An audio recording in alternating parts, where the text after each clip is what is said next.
Hello and welcome back to the Funfiltered podcast. Or two. I said or two. Yeah, I know, but it's not like the catchphrase, so I had to get it in. You can't fucking help yourself, can you? What's my catchphrase? It'd be like me coming on the podcast going, hey, I like Sonic. I'm joined again by Sam. Hello. Begrudgingly, still joined by Sam. And I'm Jordan. This is a special podcast, Sam. Kind of, yeah. Yeah, someone's got a birthday. Who's got a birthday? Funfiltered. Oh. And by extension, Fun Limited. And by extension, Fun Divided. No. Whose birthday is it? Is it Funfiltered's birthday? It's Funfiltered's birthday. It's Funfiltered's birthday. Fun Limited released Crowman before Right, okay. the podcast was birthed. So, no, it's not Fun Limited's anniversary and it's not Fun Divided's anniversary. Okay. It's this podcast's anniversary. Okay. Sort of. Okay. So therefore it's special, right? Kind of. I mean, no one would know. No. If we didn't tell them right now. Yeah. But, we were thinking of doing something special for it, sort of, but we haven't bothered. Yeah, why? Have we, Eddie? No. I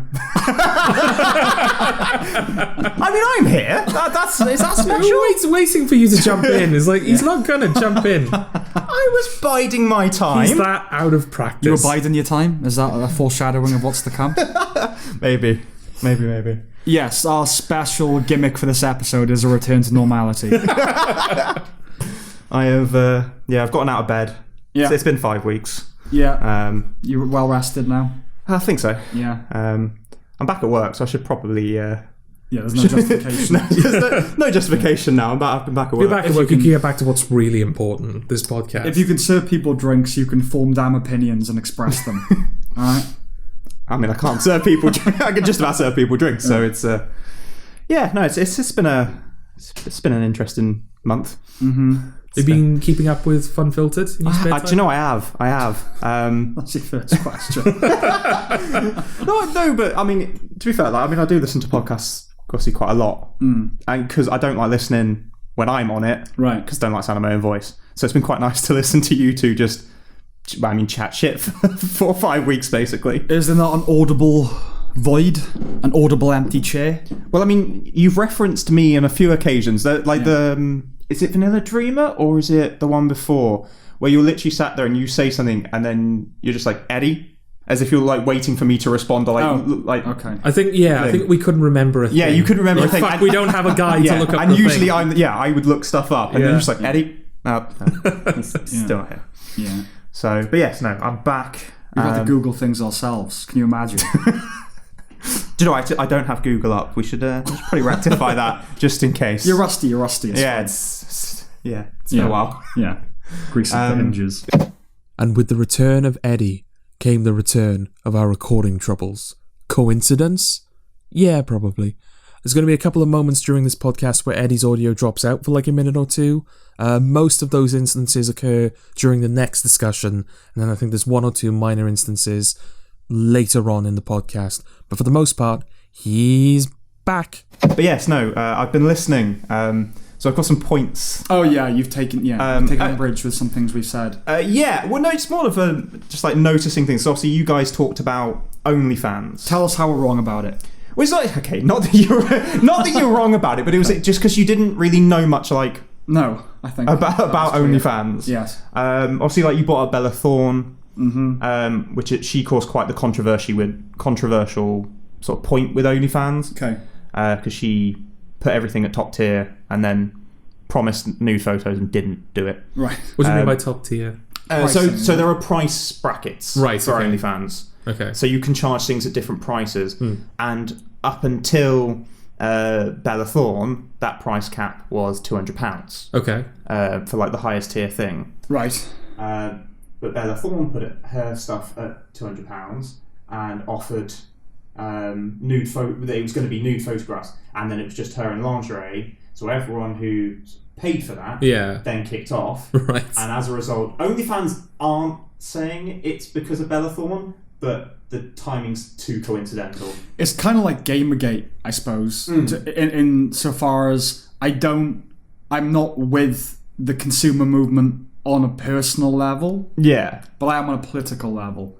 I do think they have a right to complain. Yeah, well, they didn't get what they paid for. They didn't get what they paid for, but also, like, I feel like if I was in a meeting, like, listen, guys, I will campaign for your rights to see her nude body, but why you get a life? Right. You know what I mean? So it's like I'm not with the what did you say? You said that it wasn't to do with Bella Thorne, but the timing was too coincidental. So basically, OnlyFans lowered that price cap to £100. Oh, I see. Okay. So content creators for OnlyFans were understandably a bit annoyed that some of them who also might charge £200 but are actually giving out content for that price. Yeah.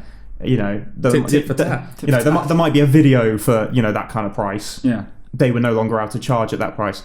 And realistically, whether OnlyFans said or not, Bella Thorne doing that and making the amount of money she made is definitely the reason why they've changed it. Is she the highest profile person on OnlyFans?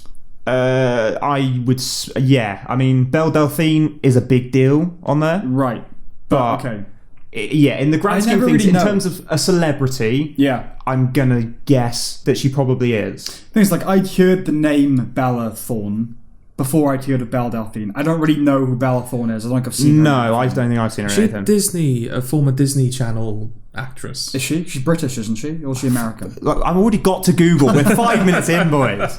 No, my point being, like, we've spoken before on the podcast about how mainstream media is completely ignorant of the success of certain, like the Joe Rogan Experience and things like that. They just don't know how many viewers he's getting, how many listeners. So I don't know whether, in kind of concrete terms, Belle Delphine is more popular than Bella Thorne. But it feels like there's still a distinction to be made between internet celebrity and celebrity. It wasn't nitwit. What was the term we came up with? For God's sake. It wasn't the Sam's Lexicon, new media was it? personality. Numpty. A numpty. Numpty. Between a numpty and a celebrity. Yeah. Even though the numpty might have more followers, or, you know. Yeah, but they're not a household name in the same way that... Not that Bella Thorne's a household name, but she probably has a wider reach. Yeah. You'd use her as a trivia question before Belle Delphine. Yeah, well, she's mainstream, isn't she? Yeah. She's, in the mainstream. I will say that, like, with Bella Thorne, the thing with her, she claimed it was... She made the account for research. For an upcoming role in a film. Okay.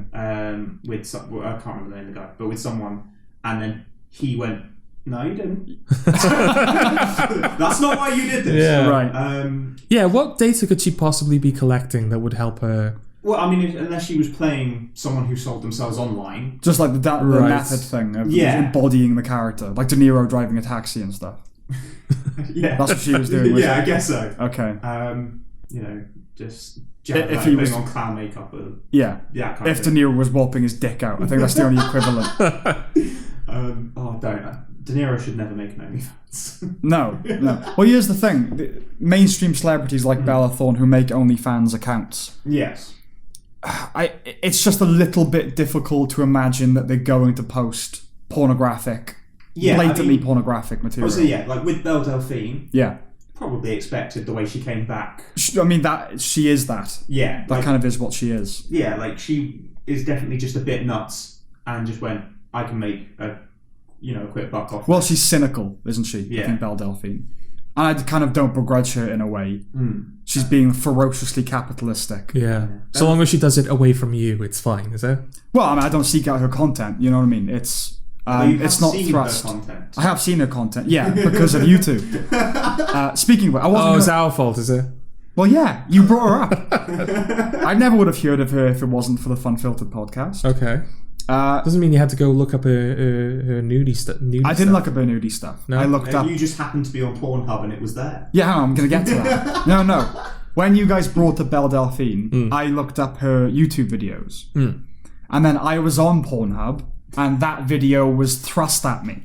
Right. Now, here's the thing. I wasn't an algorithm. Like you know. It's literally like the first time I've used Pornhub. No. But I'm saying, like, you know, where if you're talking about something on your phone, you might see an advert for it. Right. Yeah. Is there a thing where I looked up Belle because I saw a YouTube video or something? Is Pornhub then going? Hey. I can't imagine there would be much use for that on Pornhub, because how often is there a crossover between what people are doing in their everyday life and the content that's on Pornhub? I mean, it's different with Google. It's like, I need batteries, and then all of a sudden Google is advertising batteries at you. Pornhub can't really do that, can it? I need batteries. Here's a buxom blonde that you can no, but I suppose wank over. It could, if you're looking up a person or, there are like lookalikes on Pornhub, aren't there, though? Yeah, or there's like deepfakes and stuff. But again... Or if you're Googling porn, just Googling actual porn, then Pornhub might pick up on that. Right. I don't know. I can't imagine there's an overlap between Google and Pornhub. They're kind of like self-contained systems, aren't they? Porn... I would imagine porn websites. I guess so. Even though I saw something once, right? This was years and years ago, where someone had watched a porn video and it'd been uploaded on Facebook. You know, like when you're playing. Sorry, back in the day, every videos just got uploaded everywhere. I know, but like when you play Monster Busters or something, and like whether you have actively consented to it or not, it'll just post on your timeline. Sam just got 51 points in Monster, things like that. It seemed like it was that, but for porn. Well, I still remember being in school, and there was a guy in my school who was going around showing them because he downloaded porn on his phone. Yeah, which he'd got from Facebook. Yeah, and I was like, right, okay, A, shouldn't be on Facebook. No. B, you're literally showing everyone in the school that you've got this video. Back in the days where you could just do that. Like nowadays, you just wouldn't be able to. But yeah. I mean, if porn you on Facebook, there's porn on YouTube, whatever. I would say if you went into school and you had porn on your phone these days, you're probably getting accused of something. It's just ridiculous time we live in. But yeah, the Belle Delphine thing. So I wasn't going to bring it up, but I will now. Yeah, I was on Pornhub because RedTube wasn't working. Yeah, I was on Pornhub. What of it?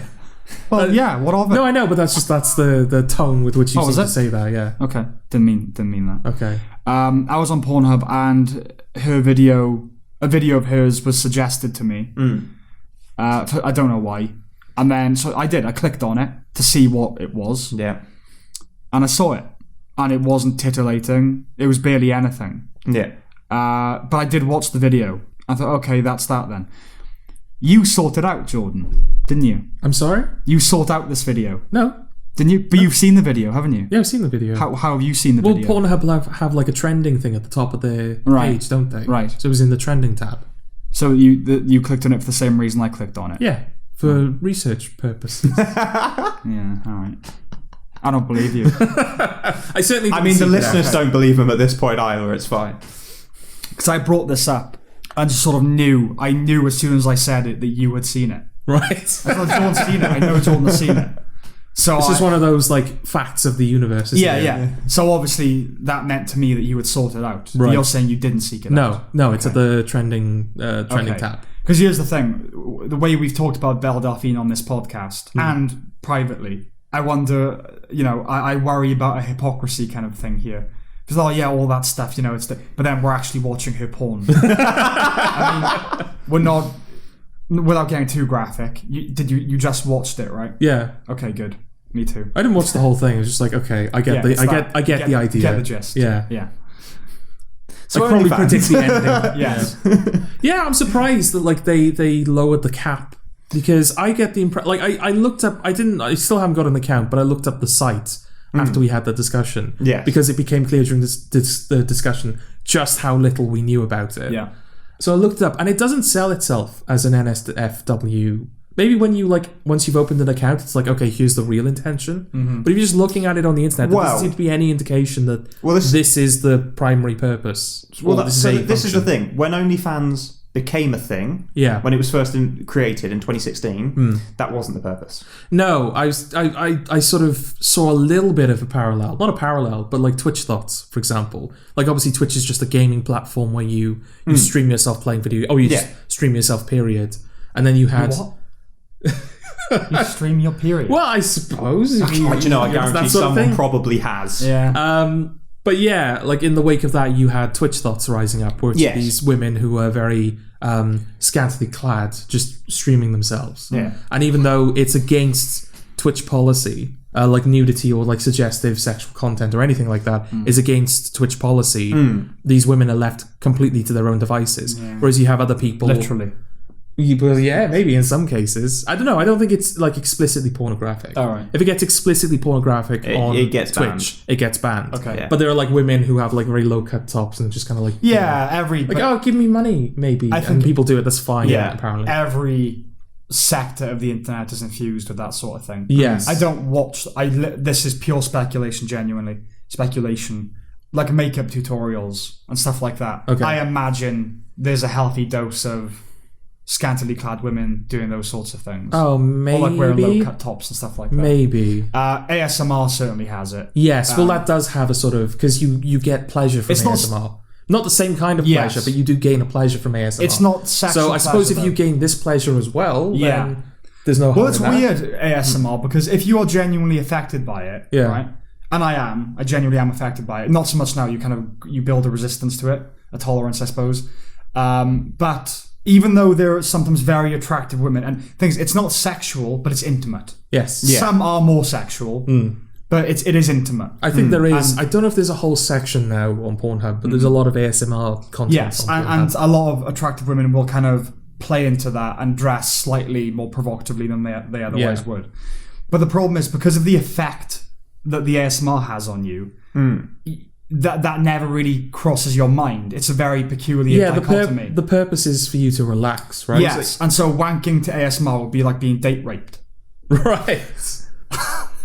Oh, I've missed this, boys. Being given a roofie. Well, also, like, if you're relaxed, then you can't really jerk off. You're not in the right state of mind, are you? It's weird because you sort of, when you're very relaxed and kind of a little bit titillated, that you can do that. But it's like it has a different kind of character to it. No, it has a different character to it, different nature to it. Yeah, you never do, because if you start, then it quickly degenerates into not being very relaxing. And quite frenetic. But literally, very attractive women do ASMR in very intimate situations, and it's never once occurred to me to. The thing for me with ASMR is I don't really go in for it very often. But I have listened to it before going to sleep. Yes. I don't watch it when I'm watching. It's purely for the. I just listen. Well, so someone could be dressed like. Half naked. Right. Genuinely, if I'm just there for the listening, I'm probably not paying attention. I used to watch it to fall asleep. Now I watch it just before I go to sleep.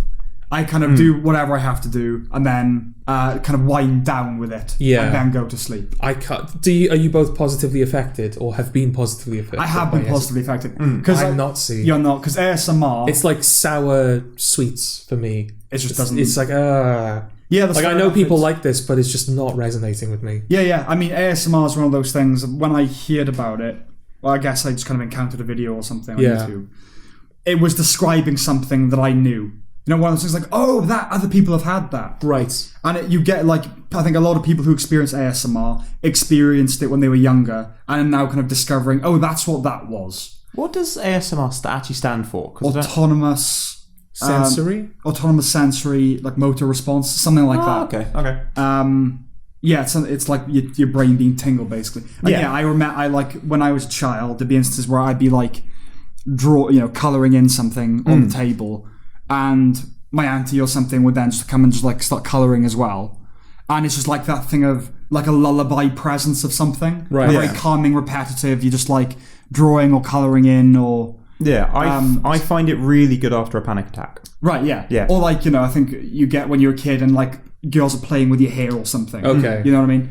It's just like a comfort of presence. So ASMR is like it's sort of a longer term satisfaction. It's not like a thing and you're done. It's sort of like it's the ongoing presence of something relaxing. And you just get like a tingle down your spine kind of thing, like a pleasant tingle. Because when you put like Lego together and it like snaps together, right? It's like different. That is different to ASMR. You don't get a tingle. That's just like it's just incredibly satisfying. Yeah, it's like popping a spot or watching a montage in a film about someone being very orderly. Yeah, someone cleaning. Do you know, honestly, you said that and I just immediately in my head went, it's like clean rooms. Yeah, like symmetry on screens or like Up in the Air with George Clooney's packing his suitcase very methodically. There's something about that that's very satisfying. It's different. Yeah, this is like a comfort of like, I'm home kind of thing. Yeah. But it manifests as a tingle. And what listening to ASMR tries to do is it tries to produce those tingles in you. I see. Which relax you. Okay. But at this point, I don't get the tingles anymore. I just get the relaxation of someone softly talking to you. Okay. See, I think I listen infrequently enough that it still does me quite a bit of good. Yeah, I definitely overkilled it. Yeah. 100% early on. And I'm very, very aware that it's the kind of thing that I would hate. Right. You know what I mean? Yeah, to be fair, when you said you'd listened, I was quite surprised. It's the kind of thing I would rally against. Yeah. Usually. No, I do. When it's not cynical. And here's the thing, it's not sexual, but also I don't listen to male ASMR. You don't want a man speaking in your ear. If you're heterosexual, it's just a bit weird. Yeah. Whereas a very pretty lady doing it is, it's nice. Yeah. It's just a softer voice. It's just, and it's just nice. That's ultimately what it is. Yes. Especially if you're lonely. As we all we're certainly are. That should be the slogan for this podcast. A bunch of lonely fucks. 3 lonely males audibly indulged. So that does sound veering towards the pornographic. Audibly indulged. Lonely males audibly indulge each other. Yeah. Oh, you were the one who put the each other on the end. That was on you. No, just to quickly wrap up my Twitch point. Like, Twitch do police their content. Yes. But they're hypocritical about it. Because you've got people like, I don't know if Alinity... Alinity is... There are other problems with Alinity. But there are like Twitch thoughts who are allowed to just basically do their thing. What are thoughts? Like women who are scantily clad and they're sort of not whoring themselves out because there's nothing overtly sexual at play. Well, if they're scantily clad. Yeah, but but they're not like, jilling themselves off or anything. They are just kind of like, oh, I guess I'm... Like, there's a lot of skin showing. Okay. I'm just doing a thing, but there's a lot of skin. Look at me, I accidentally showed up in a bikini. So there's like a plausible deniability. There's reasonable doubt that maybe it's a coincidence that they dress like this. Yes, I know what you mean. I have that one has that relationship with ASMR. Okay. I'm just going to pretend that you're dressed in your nightie for reasons other than... Yeah, exactly. But they're just hypocritical about it. Because there's one case where a guy got banned from Twitch because he had... You know that Pink Floyd poster where it's like all of the women and their backs are painted? Yeah. You can see like the crack of their bum. He was banned because he displayed a live stream that featured that poster.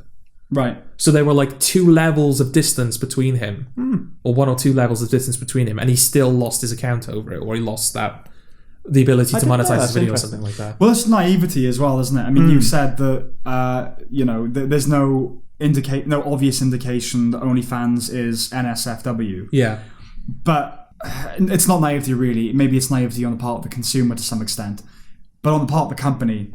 Everyone knows that technology and general advancements are driven by pornography. Yes. Yeah. That's the first thing. 3D technology. Ooh, porn in 3D. Yeah, let's make porn of this. Yeah. Virtual reality. Ooh, virtual reality. Deepfakes. I think as soon as deepfakes became a thing, it's like, right, let's make porn of this. Yeah, right, exactly. And so... Porn using this, I should say. Is there VR porn? Yeah, there's VR Almost porn. Certainly, yeah. Yeah, there's been VR porn for a while. Because I just... When you imagine VR headsets coming out, the first thing I can imagine is someone sat... Go, we've made the headset, right. It's so funny, isn't it? Pornhub definitely has a VR section. It's obviously no good on a computer because it's incompatible technology, but it definitely has its own VR section. George's tried it out, he's definitely... No, I haven't, that's the point. I can't. I don't have a VR headset. We're going to be those, like, our version of, old people saying, in my day, you had to go to a record shop. In my day, the porn was 2D. No. I mean, in my day, you had to go to a record shop and, like, find this little treasure, this little gem hidden behind the racks or whatever. And now all you kids, you've got it on your iPod, your YouTube. Okay. Our version of that is, God, back when I was a child, you had to cultivate the capacity to dream lucidly. If you were going to have virtual reality sex. Beyond the likes of Victoria's Secret, do sex shops, still exist? Yeah. Do they? And Summers? Yeah, they usually have, black... Well, no, but, I know, you've got, Victoria's Secret and Summers, that kind of thing. Yeah. But I'm thinking more like sex dungeons, those kind of shops, because there used to be one on Chip Alley in Cardiff, and that doesn't exist anymore. They still exist because obviously you can buy everything online.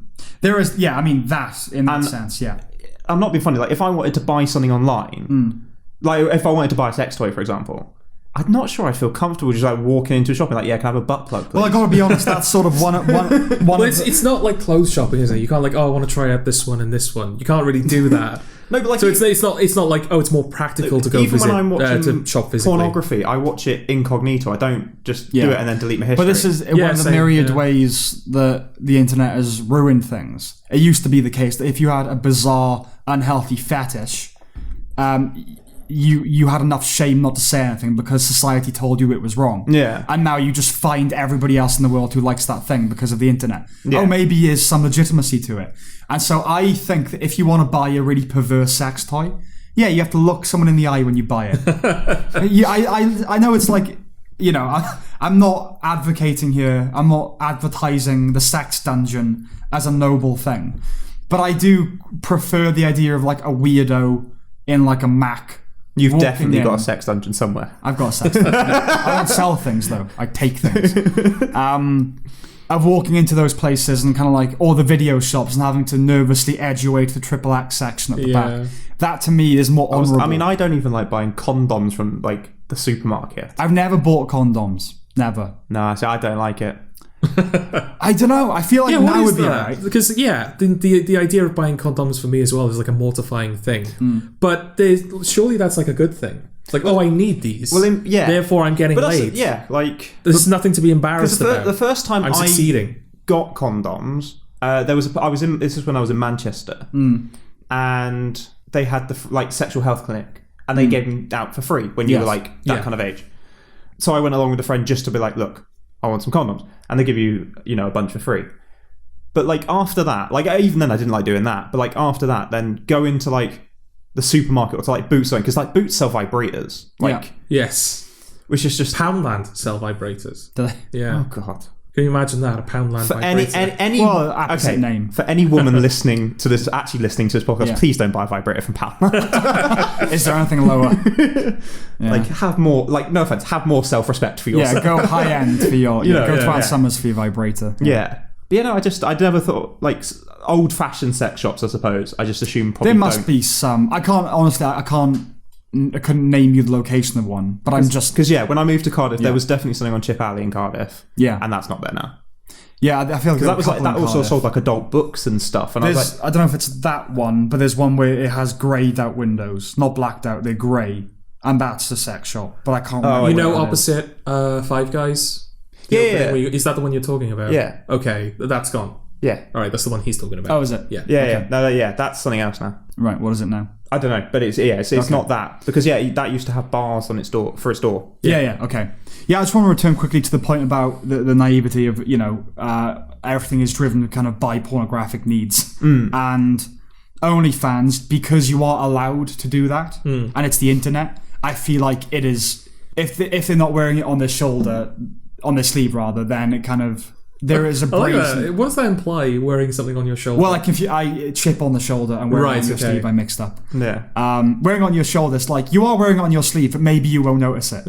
I'm being honest about it, but it's like slightly concealed. Right, okay. No, you're elevating it. It's like, no, I'm making sure, because this is... But it's not on your sleeve, though, is it? It's not quite on your sleeve. When you're talking to someone, you don't look at their sleeve, typically. You look at their face. I and suppose. Right next to their face is their shoulder. It's the opposite, then. It's you're making wearing it more noticeable. More apparent, Yeah. So you're wearing it on your... You're really wearing it on your sleeve. Yeah. Okay. Fucking notice. I'm wearing it on my shoulder. Yeah. For fuck's sake. Yeah. Okay. I will say, I do like how things have changed. Like back in like, sort of like the olden days, someone showing like an ankle was considered like Victorian, like a bit slutty, and we've progressed to now you literally have to be showing your like at least some of your cleavage, and then it's like nah, that's it. Like, well, I mean, that's you show an ankle and no one gives a shit. Like, but yet another side effect of the internet is the fact that we've all seen the most graphic thing imaginable. Yeah, there's no mystery, fundamentally any mystery left. At least porn mags, even if there was full nudity, it wasn't in motion. It wasn't actually engaged in sexual acts. But now, it's that kind of level of expectation that it gives young men, especially. I do think, all for the free market and all that, but the proliferation of pornography is a bad thing. I think it does. It's bad for the psychological health of people, because I think it gives people unreasonable expectations. And yes, when an ankle was tittillating, okay, maybe that's too far in the puritanical direction. Although actually, there's probably a subcategory for that on ankle porn. That is because obviously, like feet is a thing. Like people sell the pictures of their feet on OnlyFans and stuff like that. So yeah, there is probably a market for ankles actually. Yeah, but the fact that OnlyFans is open to that means that it's for that. Well, that's the thing. Like, that's because that was what I was going to bring up. So when it started, OnlyFans wasn't for that. It was for like musicians and stuff, wasn't it? Yes. Yeah, that's what it promotes itself as. It's like, you're not getting paid on YouTube, So if you like come to our site, then you can get your money directly from the consumers. Yeah. You're not just putting content out there and hoping people donate money. You're being paid for your content. That is I think that is like the appeal of OnlyFans. But it's sort of been taken over by porn. And to finally finish the Twitch points, because I think there's a bit of synergy with what you were saying about the naivety of it. Like I said, Twitch do heavily monitor their content, but they're hypocritical about it. Whereas OnlyFans seem to be almost indifferent to the fact that there's now like they're known as like almost a pornographic website. I think that they always knew it was going to be that, but they can't. There's like an absence of dignity in advertising yourself as that, so they don't. Well, I don't know. That's the thing. I don't know if they were to go, right, okay, we're just a straight up porn site now. No, they wouldn't, yeah. No, but that's the thing. If they were to do that, I don't know what that would mean for the company. Whether that means they would have to re-register, like, you know, there are more taxes you have to pay or there are more precautions you have to take. Wait, is this OnlyFans now or... I'm saying hypothetically, if OnlyFans were to say we're purely NSFW, rather than just pretending well, you all know, so we're not going to say anything. But it does close off the possibility of going on there for other reasons. But who is going on there for those reasons? Well, there are some. There are bound to be fairly substantial. Maybe amount a of people couple, going on there. but it's the main reason. Someone absolutely. did use the site to raise $1 million for the wildbush fires in Australia earlier in the year. Was that was after the NSFW revolution on the NSFW takeover, I should say. It was the first time OnlyFans had done something which was considered like a mix of a charitable cause. Right. But now it would be like saying, oh, I had an article published in Playboy. Yeah. So it's Playboy. Yeah. No one's going there for the articles, even though some might say so. The thing I was trying to say about OnlyFans is that, when it started in 2016, wasn't that. In 2018, the person who owns My Free Cams, which is a porn-based thing, bought 75% of the company. Okay. So that's 2018. That's kind of when it starts becoming far more that. But because that 25% is still owned by that, I assume that's why it doesn't have the NSFW Maybe. thing. And also, like, frankly, it's just classier, isn't it? If they don't outright say, when we're not strictly a porn site. Actually, we're not a porn site. We are this site. If you choose to use it for that, then it's technically considered as a social media platform with premium content. Yes, that's it is. It's like Kickstarter, basically, isn't it? Because when they maybe Patreon would be a better. I have no idea. Well, Kickstarter Patreon would be better. Kickstarter is one installment, whereas Patreon you pay monthly installments. Oh, okay. Yeah, and that is so it's a money-based membership thing. Yeah. Which depending on what you're after, and you can do like one-time purchases and stuff. But social media is such a big deal with it, like unbelievably. Like Twitter seems to be a thing of like people who have an OnlyFans will all follow each other on like Twitter and Instagram. It's like a symbiosis. Yeah, is Twitter the social media platform now? Because I've seen a lot recently people like trashing Facebook, like, oh, Facebook's archaic. Why would anyone want to go on Facebook? Define the social media platform. Well, like everyone has a Twitter account. That's just the place everyone Twitter is the thing that if you're a celebrity and you want to promote your thing, you're on Twitter. Yeah, not Facebook. Yeah, Twitter. Yeah, and Twitter's the thing that whenever I hear people complaining about social media, it's Twitter. Because you got like Facebook. I think people, I don't know what Facebook have done recently, but I've seen a bunch of people saying like, oh, I don't agree with Facebook's practices.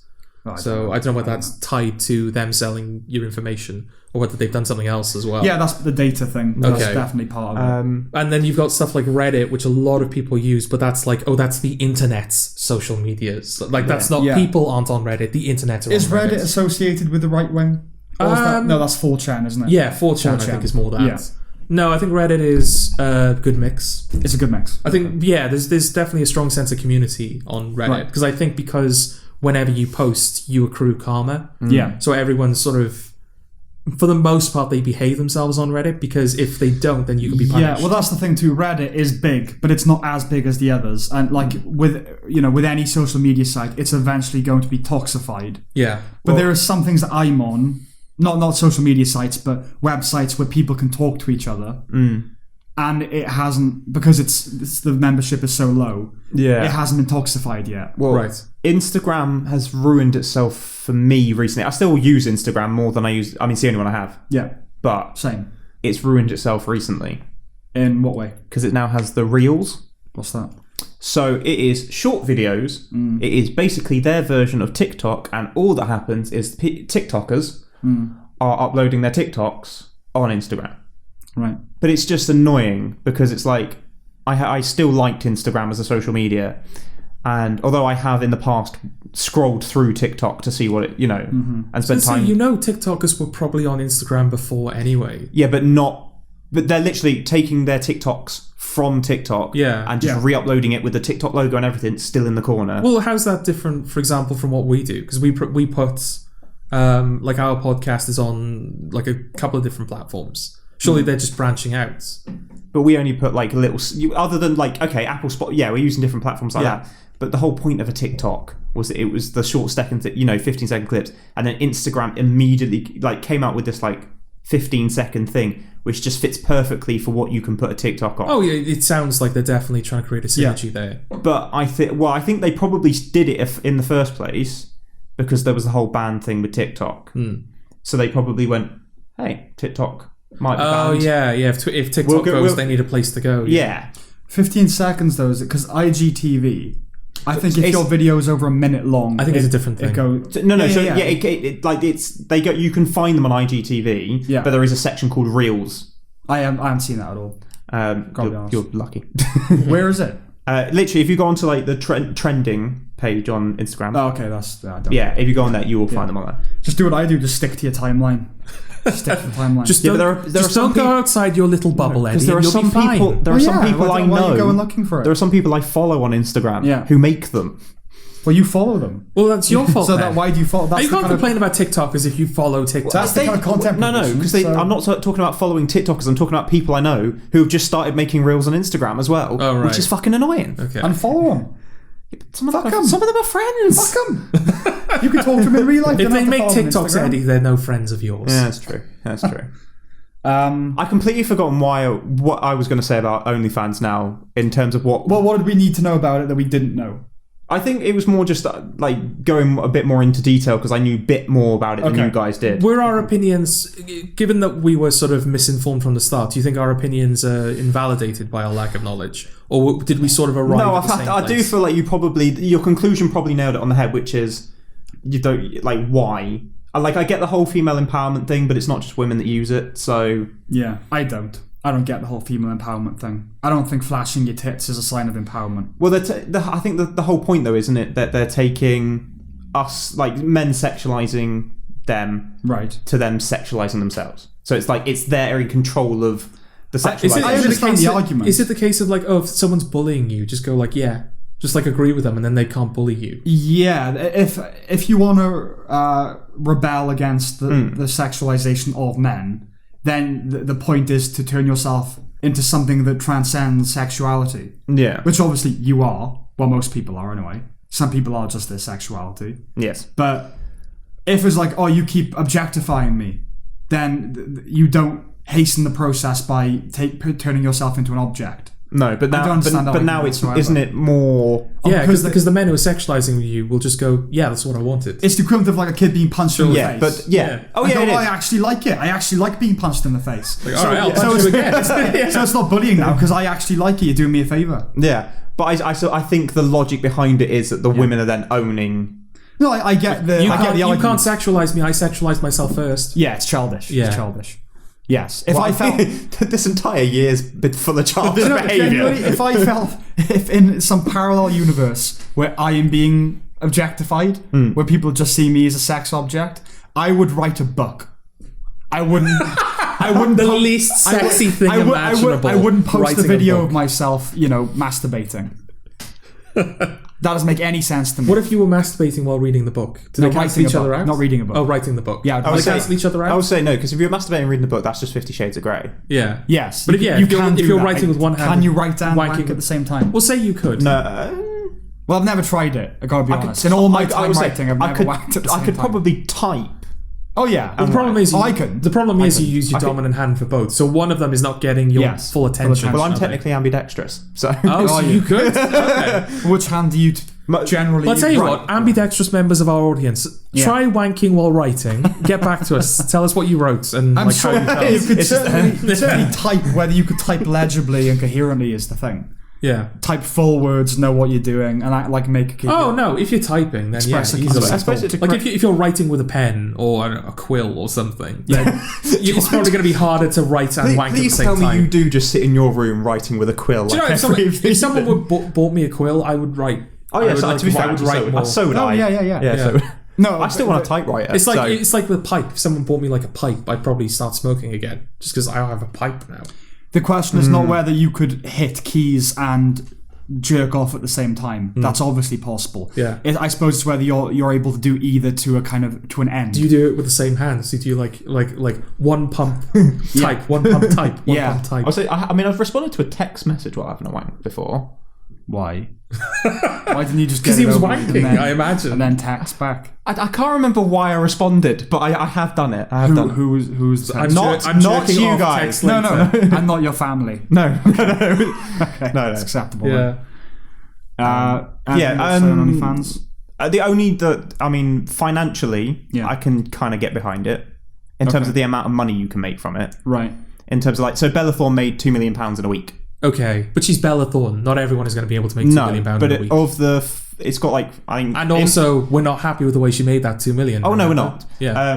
But it's got 450,000 creators on it, or something like that, and between them, they've made £725 million. Right. So in terms of that, because that was what the question I had was, if you knew that we could put this podcast, like exclusive behind the scene content, on OnlyFans, and we could make, say, £1 million out of it in a month. Yeah. I'll say a month. I won't say a week. Yeah. In a month, and then we had enough to buy a proper studio and all of that. Would you do it? Yeah. You do it. Well, the thing is, you phrase it in such a way where this can only be a good thing for us. It was like, would you put it on OnlyFans and it might or might not make money? But then it'd be a fairer thing than, but you'll definitely make $1 million. It's like, fine. No, I'd put it on Pornhub if we were definitely going to make $1 million off it. Well, I don't. but you'd have to show some skin. But you don't have a problem with Pornhub, though. This is the thing. I don't have a problem with the platform at all. It's obviously now tilting significantly towards pornography. Yeah. Yes. If I remember correctly, I think my problem was I have a problem with the fact that your average woman is going on there and posting nude pictures of herself, and OnlyFans are profiting off that, and she's probably not getting. So I don't know how much. The split is 80-20 in favour of the creator. There's still money going to OnlyFans. You're still making money off someone posting nude pictures. I don't have a problem with that. You sign on the dotted line. That's what you sign up for. No, but that's the thing. Like, having now seen that they don't make it clear that this is NSFW. So I'm assuming they put in this day and age they're hoping that most people know that. Well, most people do know that. I don't think it's the porn platform now. I don't really think it's any more objectionable for them to take 20% of a singer's profits. I assume in most cases, take football for example. If a footballer signs a deal, an agent probably gets between 20 and 50% of that deal. Yeah, that's part of the deal. Yeah. That's what you're signing, isn't it? So no, I don't have a problem with that. I would happily put our stuff on. If it's an honest transaction that's been made, where all parties know where they're coming from. Then, it is. If we do it, Jordan, our behind the scenes is just going to be us probably just beating you up on the sofa. There's no. It's going to be you wanking and typing at the same time. Me wanking and typing, you just occasionally showing some skin, and Sam just sat there laughing. There's no way that OnlyFans don't make it clear that they're going to be taking 20%. There's absolutely no way that's going to. Yeah. Because they'd be out of business already. Okay. Why do we have a problem with it then? I can't remember. I don't have a problem with the platform in and of itself. Okay. I have. Do you remember our conclusion from the last discussion then? That I politically support it. I think you should be allowed to do that. I don't like it personally. Okay. Yeah. The pornographic side of it. I don't like ordinary women selling their bodies. Yeah. That's a personal thing. But they have a right to do it. I'm not going to try and... No, and because also you made a point of someone that does it. Yeah. The reason why I actually looked into what the fuck it was because I know someone who does it. Yes. And so I was like, right. And then I noticed that person had, in literally the space of a week, managed to get 3,000 followers on Twitter. And I was like, okay. Yeah. There must be a way about it. And then looking at Twitter, it was right, it is actually quite easy they all seem to follow each other and then boost off one another. Well, without any shred of glibness or, irony, this is an example of female privilege. Yeah. We wouldn't be able to make Okay, attractive female privilege then, let's say that. I say, yeah, I mean, if you're a guy and you're doing well out of this, you've got to have a massive dick. A massive dick or incredibly ripped or, whatever. Yeah. Yeah, like if Zac Efron had an OnlyFans, everyone would fucking love it. Yeah, I just... if I get an OnlyFans, no one's probably tuning in. The idea that attractive women in the West aren't the most privileged class in the entire world is ridiculous to me. Of course they are. They'd never have to do anything. Yeah. All right. Can I just say, I love the fact that this was meant to be like a brief thing about it, and we spent 45 minutes talking about OnlyFans. Well, you've got like a bunch more notes as well before we even get to the next thing. I mean, that's all my OnlyFans notes. No, that's what I mean. Like in terms of other topics, OnlyFans, I think we're pretty OnlyFans. Yeah, I think we've thorough about OnlyFans. We've exhausted OnlyFans. Yeah. We don't need to talk about OnlyFans again unless there's a reason. Okay. Yes. What else do we need to talk about? What else do you need to tell us off about? Chocolate. Okay. And orange. Are you telling me that there's no chocolate orange? Because I will drag you to Tesco's and I will show you in excruciating if you detail. do, all that's going to happen is I'm going to buy some chocolate with orange in. Okay. The point I wanted to make with the chocolate is it's not just chocolate. That's the chocolate's not just chocolate. Don't feed his paranoid conspiracy theories, for God's sake. Oh, sorry, I've got a thing to tell you about the moon as well. Okay. It is getting bigger, is it? So with the moon, at this point in time, we are currently going through a cycle of a supermoon, which means it is technically the closest to the Earth. Right, so it looks bigger. Yes. Okay. So it looks bigger. So I was right then. No. You said the moon is bigger. No, so the moon isn't bigger. It looks bigger to us. That was my point, though. It looks bigger. All right. It looks bigger. It's bright. The sky is brighter. Yeah. Okay. So I was right. So on Apology, please. Jord, on October 21st, keep your eyes out. That's the biggest it's going to be for the year. Okay. I will concede then that it might look bigger and the sky is brighter. Yeah. But I do no. The moon is bigger is not a correct sentence. I still want an apology. No, you're not having one. You had a concession. You're not getting an apology as well. Okay. Right. So the chocolate's not just chocolate. No. So the trend with orange and chocolate. Yeah. It's not just chocolate. Okay. So last year with gin. Certainly, I think we had the first trial of it early in the year, and then certainly towards the end of the year, blood orange gin in particular became a big trend, and so that is now we've got more than one permanent blood orange gin in the pub. Okay. I think it comes around the same time as the twirl in terms of when it hits I think the becoming a bigger deal. The twirl was September, October, I think. Yeah, and I think our September gin festival was when it was right. Yeah, blood orange gin is definitely here. Okay. I think it's just a trend in general of this is the new flavour they're trying. They've tried it in different products and it's working. Okay. Because blood orange gin is now either the third or fourth most popular gin you can buy. I think the chocolate orange explosion is connected in that one did it and now they're all doing it. Yeah. I think this is a coincidence. You think? Yeah. I don't. Well, of course you don't. But then, no, because the reason why I brought it up, because I did briefly mention it, Jordan gave me a lift earlier, so I did briefly mention it in that cherry blossom as a flavour in food and drink and all that became popular, had been getting popular in the build up to the Japanese Olympics, which has been delayed by a year, but that flavour became more popular because of the Olympics. Which Olympics? So it's meant to be Tokyo 2020, wasn't it? Oh, right, okay. So the flavour of cherry blossom in both food and the use of food, food and drink was building up. Yeah. So I feel last year someone went, orange needs to be tried and stuff. Yeah. And it's worked in gin and chocolate, and that's what they've done. So why orange then? Probably just because it was something new to try. But hang on. The amount of it is new.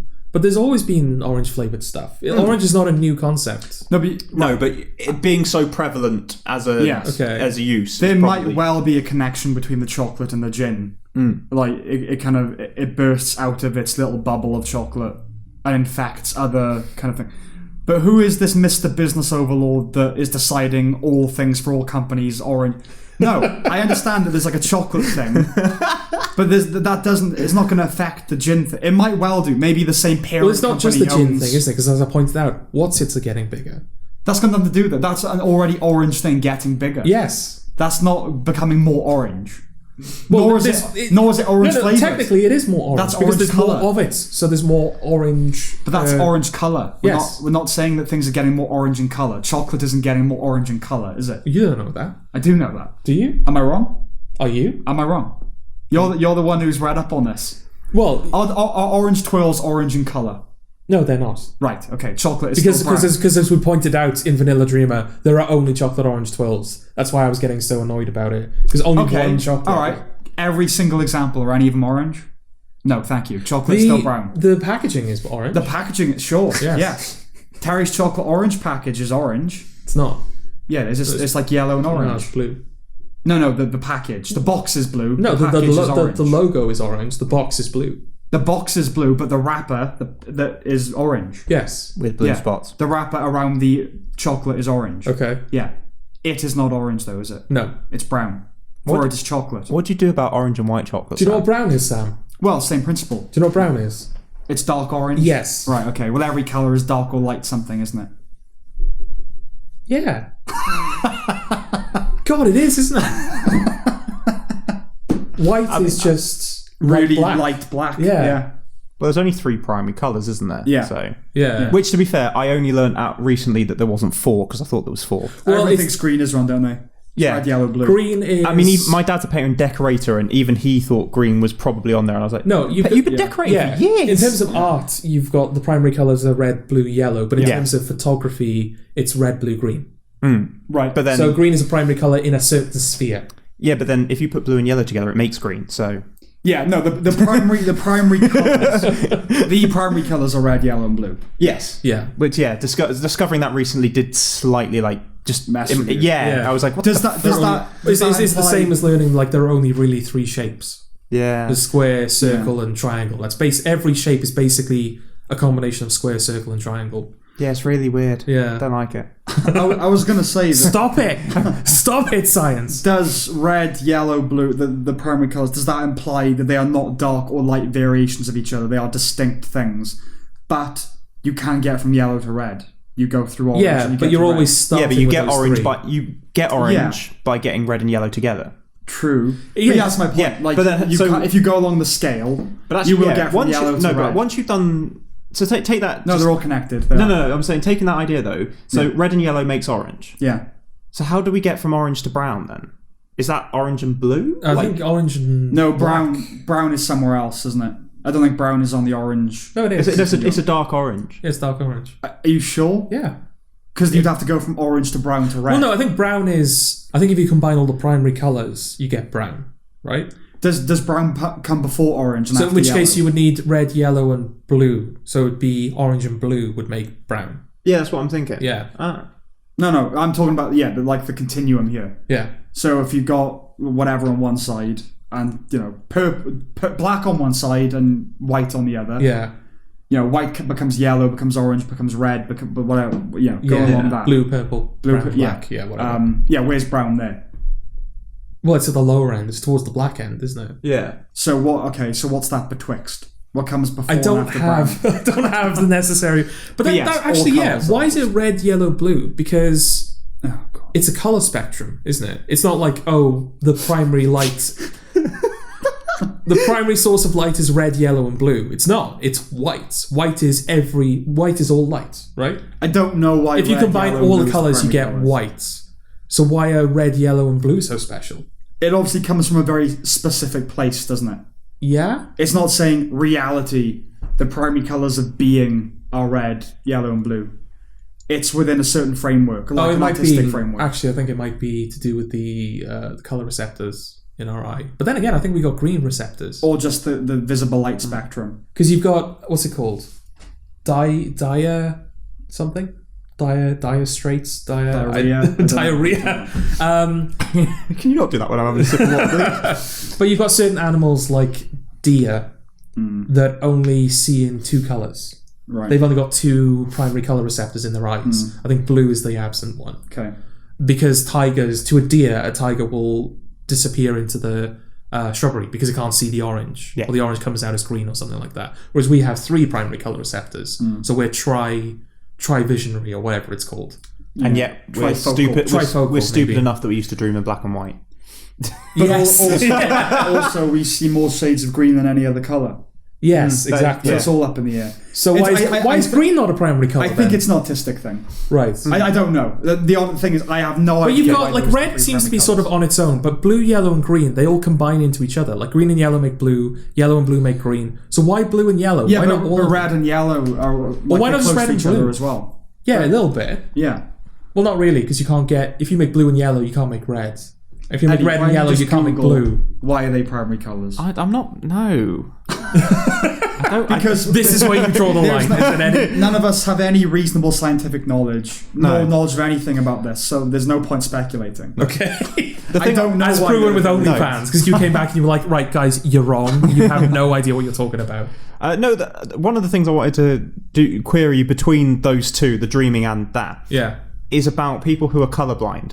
Yes. Because I was curious, do they dream in, like, colour? Because obviously they can't see certain colours, so they just dream in what they can. Well, colourblind doesn't necessarily mean you can't see colour, it just means you can't see certain No, that's what I mean. So do they just dream in the certain colours they can see? Well, they would dream in what they understand the colours to be. Yeah. Because what is it they, generally speaking, that people who are colourblind... There's different ranges. You can be like red colourblind, green colourblind, red, green colourblind. There's loads of different combinations. Yes. Yeah, it was just something that popped into my head. I was like, I wonder, like... Yeah, it's an interesting one. I imagine they dream in the same colours in which they perceive life. Because, think of it, like... With which they perceive we could all be seeing, like, this table is brown, right? Yeah. But to us, it could be... Like, you could be seeing a yellow table, you could be seeing a green table, like be seeing a red table. I mean, I thought but it our was understanding, pink, so I know what you mean. our understanding of brown is it's that shade. I mean, we all call it brown, but it looks different to all of us. We'll all see a different shade. Point, there are no colours, there are no anything. It's all just electrical impulse. So, no, it's like we all understand it to be the same colour. Yes, but we're seeing different colours. That's because the way we comprehend the electrical impulses confer information. Yeah. It's just telling us that this is brown. Yes. Maybe it doesn't not even... There is no table. There is no spoon. Well, there is a table, but there's no colour. Maybe there's no table. Who are you to say? No, but there's no colour, right? What do you mean? Well, it's the way the light's hitting it that's giving it colour. It doesn't actually have that colour. It depends what you mean by actually. Because is the idea that it absorbs the colour it is. The colour we perceive it to be, it absorbs that colour, but it reflects all other light. Or does it absorb all other light, but reflect the colour it is? I really wish I hadn't asked this question. So, for example, I don't know. You're sitting in a red chair. Does that mean that it's only reflecting red, or that it's only absorbing red? I don't know. Okay. I'm not sure if it works like that. It does, but I don't know which way around it is. What, that it either absorbs or reflects a certain type of light? Methinks it only reflects, because that colour is now bouncing off the chair and hitting my eye. In darkness, everything is black. Okay. Isn't it? All objects are technically black. There's a very pessimistic way of seeing the world. No, isn't it? If you're in pitch darkness, everything is black until light goes on it. Well, everything isn't. I feel like you can't see anything. What do you mean? Well, you can't see anything. No, you're in a cave, right? Yeah. And it's pitch black. You can feel the cave, you just can't see anything. Yeah. So the cave is very materially there. Yes. It's just black because there's no light. Yeah. But were you to get a candle or a torch or something, all of a sudden there would be colour. Yeah. Why do I genuinely feel like we've had an existential crisis of paint? Well, the thing is, it's kind of... You have like a I'm going to be sick face on it. I'm just like, what? Well, it's wobbling... Why did I ask this question? It's wobbling between being kind of vague and existential and being concrete scientific observation. Yeah, and we don't know either. No, so I do not know why we're talking about it. It was just something that was curious in my mind. So... The alcohol and the chocolate industry are in cahoots, yeah? Because they're both releasing a bunch of orange stuff. Yeah. Okay. There might be a parent company or something that's behind all this, but I'm going to go out on a limb and say, while I will concede that the... Well, to be honest, the thing with chocolate is I imagine the reason why they've done it is it comes from the success that white chocolate had last year. Did white chocolate, was it successful last year? So like things like the white Twix became a thing. Oh, actually, you're right. I thought that was 2018. Well, it might be 2018, whichever. But like they started introducing more white chocolate products. Yes. And it went very well. So I imagine they've probably gone, what works here? Do you know what? I completely forgotten about the white chocolate, the rise in white chocolate. Yeah. Yeah. Well, I mean... There's definitely something amiss here. It's Occam's razor, isn't it? They tried something with orange, it tasted good, so they've just applied it to everything. Yeah. But I think the rum thing, the gin thing rather, is a distinct phenomenon. I don't think they went, chocolate's doing it. We should also do it. Just someone sat in a distillery going, "Kill me an orange." Let's see what we can do here. Or maybe Cadbury copying off the gin. Maybe. Maybe. Yeah. I don't think so, but maybe. Yeah, because orange gin is popular now, and that's why I was bringing it to We attention. thought it was only the chocolate mafia, but no, it turns out that It's the just all consumer items. yeah, because it's not confectionery, because gin isn't perishables. confectionery. No, it's It's alcohol. No, but that's my point. I'm trying to think what word encapsulates both gin and chocolate. a consumable. Yeah. But that's too broad. That's everything. But you want to get to a narrower thing that includes both gin and chocolate? In the same way that confectionery encapsulates crisps, biscuits, and chocolate. Yes. What word encapsulates gin and chocolate? A good time. The good time mafia. They're the ones that Drunk sex. An orgasm. Consumable. I mean, what else do they have in common? You put both of them in your body. That's it. What else? They have nothing else in common. They exist. Yeah. Again, you're going too big. Sam. Yeah. So they exist. This is the one time I want you to think smaller. They exist as too big. Yeah. Right? And you narrow, and the narrowest you get to is they are consumable. Right. Can you get narrower than consumable? Well, they both have a lot of sugar in them. Okay. So they're just sugary consumables. Yes. Saccharin consumables. Saccharin consumables. There you go. The sacchables. Well, no, saccharin is its own thing. Well, it's sugary, isn't it? Well, no, Sweet. saccharin is its own. Literally, it's a spice, right, or a herb. No, well, I don't know. The word saccharin. I know what the word. I think the word saccharin came from the spice. Okay, so it's like a sugary spice, is it? Yeah. Okay. It's very sweet. Okay. All well, I'm going to say is I'm really hungry now that we've discussed chocolate. I really want gin. Its evolved definition. I'm really hungry. I want gin. I said I'm really hungry and I want gin. Okay. And I'm not allowed fucking either, but you know. So we're done with chocolate and orange. Yeah, I think we move on. Yeah. Said with urgency. Let's move on. Are we talking about Billie Eilish now? Yeah. Was that everything in terms of your what we said on previous podcasts? Yeah. So that's all I had down. You could add. Yeah. Okay. Well, it's good to know that we're basically okay. Well, in terms of not fucking it up. Yeah. It's hard to fuck up an opinion, but I know what you mean. Yeah. So Billie Eilish released a music video. She did. For a song she brought out 4 or 5 months ago. Yeah. and badly timed again. Yeah. They brought the song out and then they delayed the film. Yeah. Now they've brought out the music video and they've delayed the film again. Yeah. I'm just hoping that when it comes to next year, she does another music video, but actually it's good. Well, yeah. Okay, so we'll talk about the music video now. But you brought up an interesting point in the car, Eddie, actually. Because we were all pretty certain Billie Eilish was going to get nominated for an Oscar. For best song. But now that the film is coming out next year, would the song be eligible for this year or next year's Oscars? No. No, I'm not confused. You said this year's or next year's. You mean next year's or the year after's? Yeah, sure. So 2021 Oscars. Yes. Yeah, that. You think so? No, the 2022 Oscars. Even though it's a 2020 song, but the film it's in isn't coming out till 2021. Yeah. I think it goes by the film release date. Right, okay. I could be wrong, but I think that's the case. Okay. I mean, that's kind of what I was hoping. I guess that's the more sensible option. It just means that something else might win a song Oscar. It has to be, because I don't know how often it's happened. It must have happened at some point historically. But otherwise, you could have the song being up at one year and the film being nominated the next. Yes. So no way. It would be in conjunction with the release of the film. Quickly, just carrying on that train of thought. The Portrait of David Copperfield film. The personal history. That's being touted for being up for Oscars. It's in the rumour list of things being up for Oscars. Well, yeah. But I thought it was up for a BAFTA. Like this year, this just gone. It came out... No, I think it came out this year for us, I think. Does that mean it can be a BAFTA one year and then an Oscar the next? Yeah. Okay. Yeah, they don't follow the same things necessarily. That's fine. Yeah. Because, But I don't know, it's quite arbitrary, because the way the BAFTAs... You know, like when Matthew McConaughey won Best Actor Oscar, he wasn't up for a BAFTA. And that's just because Dallas Buyers Club. Yeah. And that is kind of like... It was a bit too late, like, it came out too late in the States. Okay. It's a weird one. I don't really know how it works. Because the thing with the Oscars, right, was always been the being shown in LA for a week and being over 70 minutes long. That's the only criteria. I don't know what the BAFTA criteria is. Because we nominate things that haven't come out yet for that year, if you know what I mean. Yeah. So the year in film 2019, if it's an American 2019 film, but it's coming out in 2020 for us, we can still nominate it for the awards in 2020. It doesn't make any sense.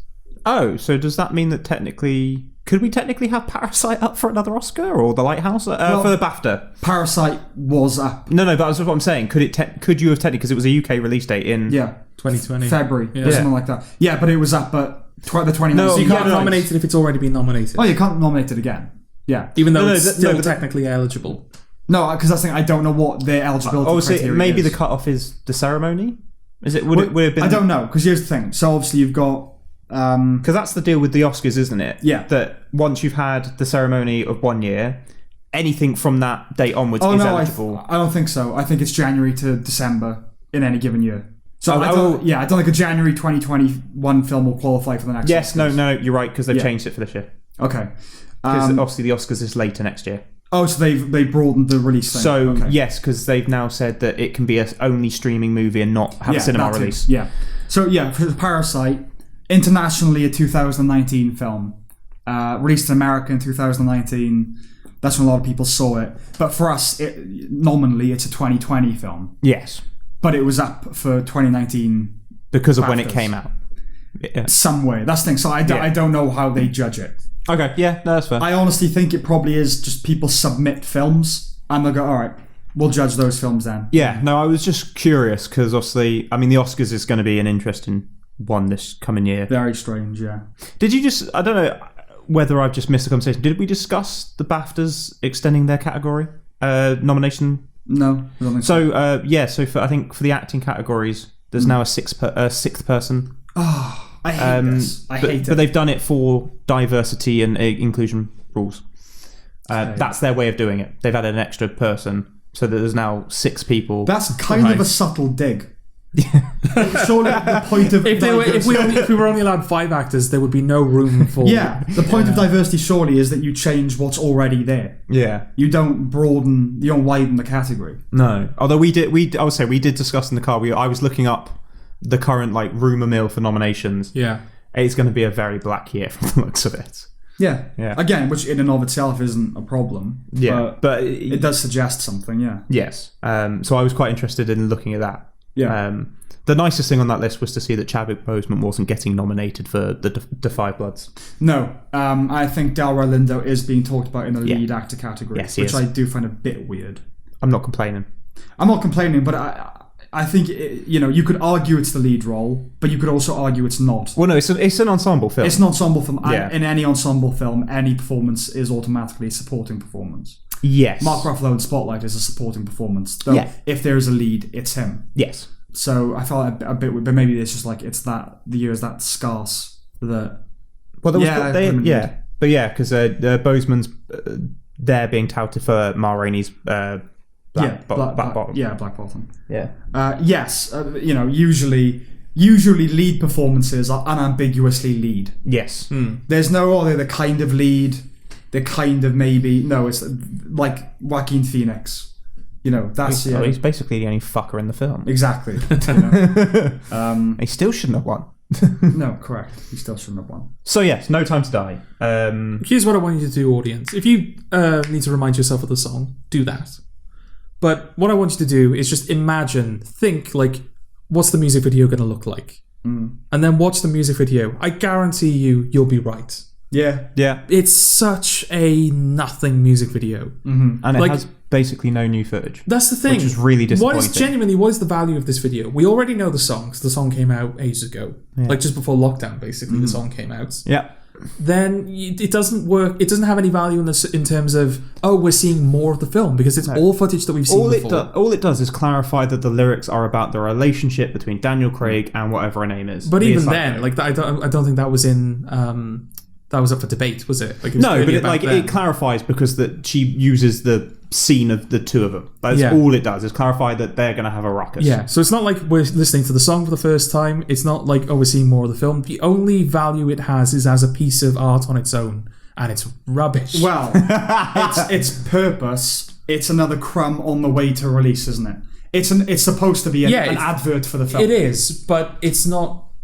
interesting in any way. It's No, really- but I'm saying it's functionally... They brought it out now because the film is almost out. Yeah. And so it's just another advertisement for the film. Yeah, no, I understand that. That's why it's so badly produced. Yeah. You know? But the film is not almost out anymore. Yeah, exactly. They fucked up. It's I do wonder if they're going to have to recut another trailer now, though, and be like trailer 3. Oh, yeah, they will. But we've seen like all of the action, or maybe not all of the action, scarily enough. They'll just be different, the same scenes, but with slightly different shots on it.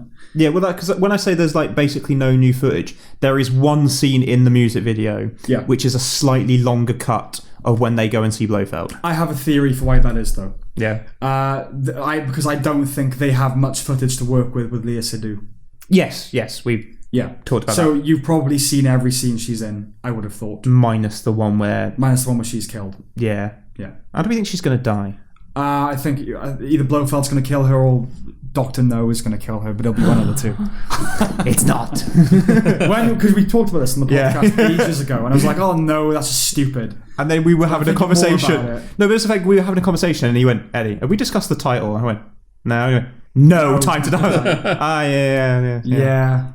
Because it's kind of a shit title. Oh, it's a terrific It's title. a meaningless title, and so it has to mean, like Quantum of Solace, they threw quantum in the organization. Yeah. So no Time to Die has to have some sort of meaning, and no is the only thing I can think of. Yeah.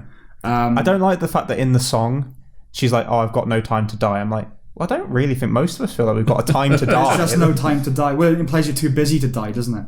Yeah. There's no time. Well, I mean, Bond has tried to die several times. Yeah. That man's got the time to die. Yeah. But yeah, I think my theory is that she's going to be killed. And so they think use your what they theory? can. No. I restarted the sentence. Okay. Don't be pedantic. I'm just, Yeah, my theory is that she's killed in the film. Like, relatively early. Yes, I mean, first act, end of first act, basically. Yeah, or end of Act 2, at a push. But I feel like her murder will be the No, see, springboard. I think end of Act 1 for her, end of Act 2 for Dr. No, and then it'll be... Act 3 will be Blofeld. Act 3 will be Blofeld. Okay. Yeah. And then that's where, as we have talked about, Q might die. Yes, I think they're going to kill off another mainstay. Okay. Q makes the most sense to me. Well, he's the only one that said he's not doing another one. He's also the most likable. You know, people like Ben Whishaw. So And also I think it makes sense in the sense that like Ralph Fiennes, I'll never know.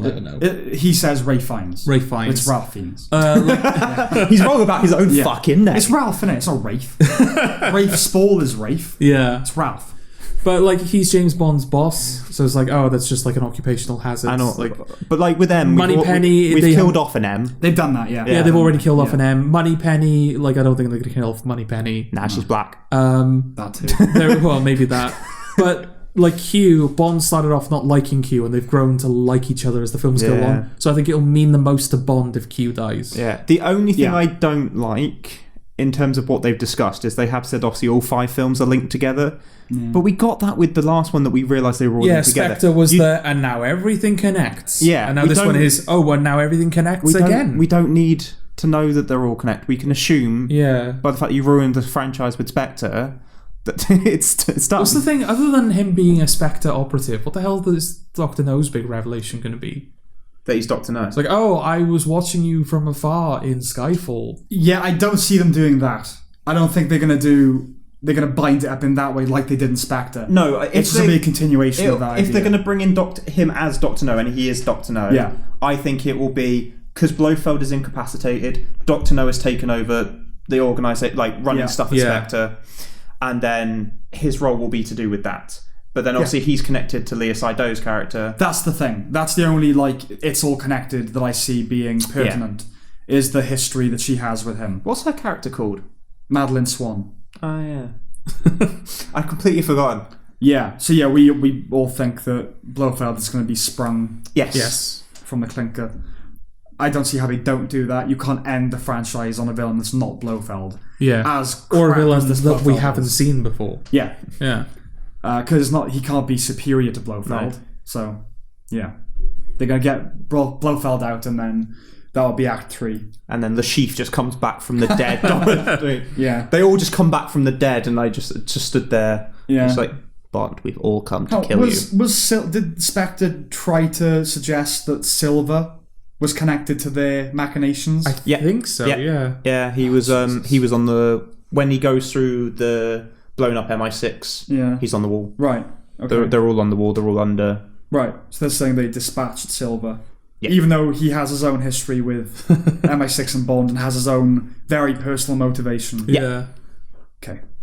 Yeah. I mean, I don't have high hopes. I have high hopes. I don't have high expectations. Well, I had high hopes for Tenet, and the reviews are shite. So. Well, they're not this thing. They're not shite. They're just good. It's no one understands the film. Yeah, I know that. You know, it's in the 70s, isn't it? Which is good. Yeah. It's just not brilliant. Yeah. I still haven't seen it. I haven't seen it. No, neither have I. I might go this week because I'm not back in work until Friday. Yeah. But that does mean going to a cinema, and They're all closing down, aren't they? yeah, but they're not. View is still open. Right. Cineworld's not. Cineworld's gone. Well, yeah, but Cineworld's only gone temporary, hasn't it? Is it going to come back? Well, they've said they're only shutting temporarily. Yeah. And then they will reopen in places when they feel it's more financially viable. Right. I just don't know why these studios keep announcing the changed dates. Like, just shut up. I feel like at this point they should have all just gone, right, we're pushing back the films from 2020, they're coming out in 2021, 2022. Yeah, indefinitely. Yeah. We'll let you know when we have a concrete idea. Yeah, because Dune's now been delayed until 2021. Batman's been delayed to 2022. Yeah, but that's because Dune's taken Batman's slot. Yeah. Which is annoying. It isn't. I'd rather see the Batman. I mean, as would I say now, but it's not like that's not poo-pooing Dune. I'm excited for Dune. Yes, but I'd still rather watch the Batman. I don't know. It's Denis Villeneuve. Oh, it's Denis Villeneuve. Yeah. And yes. As much as of a cunt as he is, I don't mind watching some of Timothy Chalamet. Yeah, I don't mind him. You know, he's definitely a cunt though. Oh, you get a sense that he's a cunt in real life. Yeah. I agree. The trailer wasn't massively gripping, but I'm still looking for. It's still a Denny. Well, I feel like it was still leaning on the oh wow, how amazing does this look? Yeah, but like we did that with Blade Runner, you know. Is he doing both parts? Yeah, he's doing one and two. You can't do that with Dune. Is the thing. You can't do a Blade Runner with Dune. You can have the vistas and everything, but Dune is such a heavy, dense tone. Yeah, all these different clans and blah blah blah. The problem will be going too far that way, where it becomes John Carter sort of thing. But, you know, again, maybe the first trailer was we're going to show off how it looks. Yeah. And then there'll be a bit more... That's actually an interesting thought, because most of Denis Villeneuve's films, they're not dense, are they? No. They're very stripped back Arrival films. is fairly dense, linguistically. Yeah, to a degree. Yeah. But even then, it's a very stripped down film. Yeah. Like, you see as much as you need to see in Arrival, nothing more. Yeah. So, for something as dense as Dune... to be under his command. Yeah, that'll be interesting. And see if he can do it for a start. Yeah. So the Billie Eilish video. Yes. Do you think she's got a weird anxiety about getting an eye infection? Saying to Jordan, either that or she's the most disaffected looking person I've ever seen in my life. I just assume she's stoned every time I see her. But if she was stoned, it makes sense. But she's that indifferent, isn't she? Yeah. I'm not going to enact the labour of raising my eyelids. 16, 17, isn't she? She's like 18 now, isn't she? Is she 18 now? Yeah, she's 18 now. George's keeping tabs. Yeah. It's important. These things are important. When you proposed them, George? Just casually proposed to Billie Eilish. Other than the video is basically her in front of a curtain in black and white. Yes. Yeah, so that's all I have to judge, really. Yeah. Is her. There's one effect shot in the whole thing where she goes at the climax of the song. There's like this, I don't know what it like debris, I guess. It's like a mini Rorschach bloom behind her, isn't it? Yeah. There's that one effect shot, and it's like, okay, that was your music video. Now we're gonna now we're just gonna wrap this up. Thing is, because she walks in up to the microphone and then a spotlight comes on her, right? And the thing is, when she's lit, she looks so young. Yeah.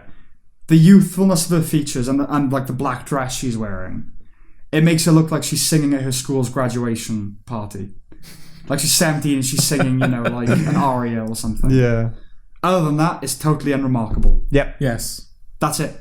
There's so little to discuss. Yeah, genuinely so little to discuss. Should we talk about a film then?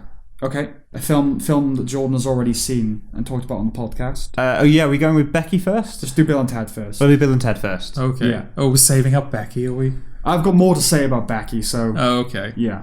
Yeah, Bill and Ted Face the Music. Yeah. Yeah. What do you think, Eddie? I thought I mean, it's light-hearted. Yes. It's stupid. Yes. I wasn't the biggest fan. It's a bit rubbish. It's a bit rubbish. It's just a bit rubbish. I liked Samara Weaving. Yeah. I thought she was the only person that looked like she hadn't won a competition to be in a film. Well, the thing with... Because I did look this up, because I listened to the conversation about Bill and Ted to see what Jordan had previously said. Yeah. Because like Jordan, I haven't obviously seen the first two. I don't know if you watched the first two before. Yeah. So I haven't seen the first two. I noticed you didn't criticise Eddie for not seeing the first two before he saw the third. Because he made me watch it. I told him to watch the film, didn't I wasn't going to watch it. Yeah, but I got chewed out for it, Eddie. Whereas when Eddie doesn't follow it, it's like, oh, well, that's fine. You chose to watch Bill and Ted. Yeah. Yes. I didn't know you were going to watch it. Okay. I only watch what he tells me to most of the time. So My But you command was to merely watch Bill and Ted Face the Music. But you still got to be like, oh, put it off for 3 days. It was it was obviously like explicit or implicit that you watched the first two first. But no, you just like, whatever. Well, no. If had I assigned the first two to Eddie, Yeah. then I would have watched expect him to watch it. Right. But he was instructed to only watch the third one. I still want an apology. No, you're not getting that. One day, you will apologise to me, Sam. When you deserve one, you shall get one. Twice I've deserved one. It's when Jordan sues us on the podcast, and that's when he gets the apology. So how much money are you suing them for? No, I want an apology. Yeah, it's a bit shit. I don't like that the wives are played by different actresses in every film, because I did look it up. Yes. Unless the people who played them in the last film are not around, I don't get why you recast. Then again, the wives' role in the film is so minute. It kind of doesn't matter that they're played by different people because they're so nothing. Yeah, but like they went to the effort of getting the guy that's dead as archive footage. I can't remember the character's name. Rufus, is it? Oh yeah, Yeah. They went that's like a callback. That's no, like but they went to the effort of like you making sure they had the archive footage of him and like the child is related to him and all of that bollocks. Yeah. And then they... Yeah, but he's like an important part of the first Bill and Ted, certainly, whereas these wives in all of the films, they're basically like set I know, dressing. just given that they had a full role in the second film, I don't get why you wouldn't bring back... It's a bit annoying. Yeah, I agree, it's a bit annoying. I guess they couldn't convince those women to come back. Yeah, I mean, it's been 20 years. Well, they didn't see the point. I don't know if those people have a career now, like a better career than No. when they were okay. So I was going to say, if they're nobodies, right? Because I was going to say, if they were somebodies and they were like, oh, we want 20 million to go back in Bill and Ted, fuck off! You're in like 2 scenes. Yeah. Yes, yeah, but no, that's not the case. Okay, no. And the fact that it's cruising so blatantly on nostalgia, it's a bit weird. But the fact of the matter is, they probably just couldn't get them back. I think the weird thing about it is this feels like the first Bill and Ted film. From what I understand, this is the first Bill and Ted film that's kind of treading old ground. Yeah, because the first one is all about time travel. Yep. And then the second one is about like heaven and hell and music. And music. Yeah. Whereas this one is time travel and they go to hell. Like it's both of the films in one. It's the combination basically. Yeah, it's the final chapter we've all been waiting for. Answers all the questions. Death comes back and is apparently the greatest bass player of all time. I mean, you wouldn't have to practice that long to be the greatest bass player of all time. So he's certainly got the time, isn't he? Friend of ours, you listening?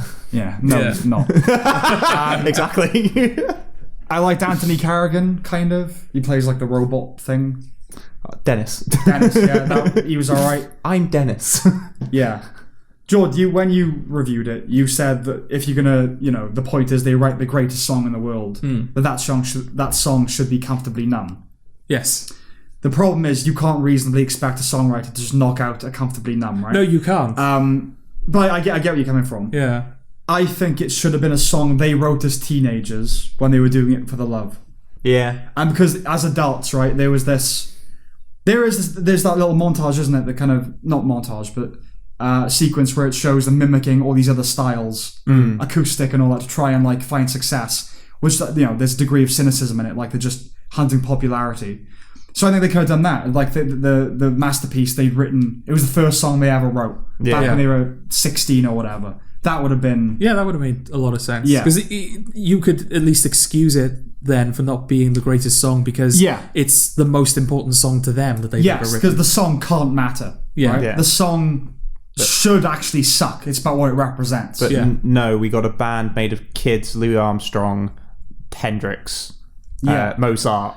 The thing is, it's a really weird decision, right? Because, the greatest song in the world is just like an instrumental that's all right. When you do anything like that, it's the greatest thing in the world. Or it's such a big secret. You either can never reveal it, or it has a thematic resonance. Yeah. The same way we can never know the Doctor's name. Because if it's just, Henry. It's just Dave. Yeah, right? Then you're going to go, Dave. It was just Henry. But that's kind of what this film did. It codified something that you can't really codify. Yeah. There is one thing George did say. I think it came up in the conversation when you were talking about the kids having a spin-off.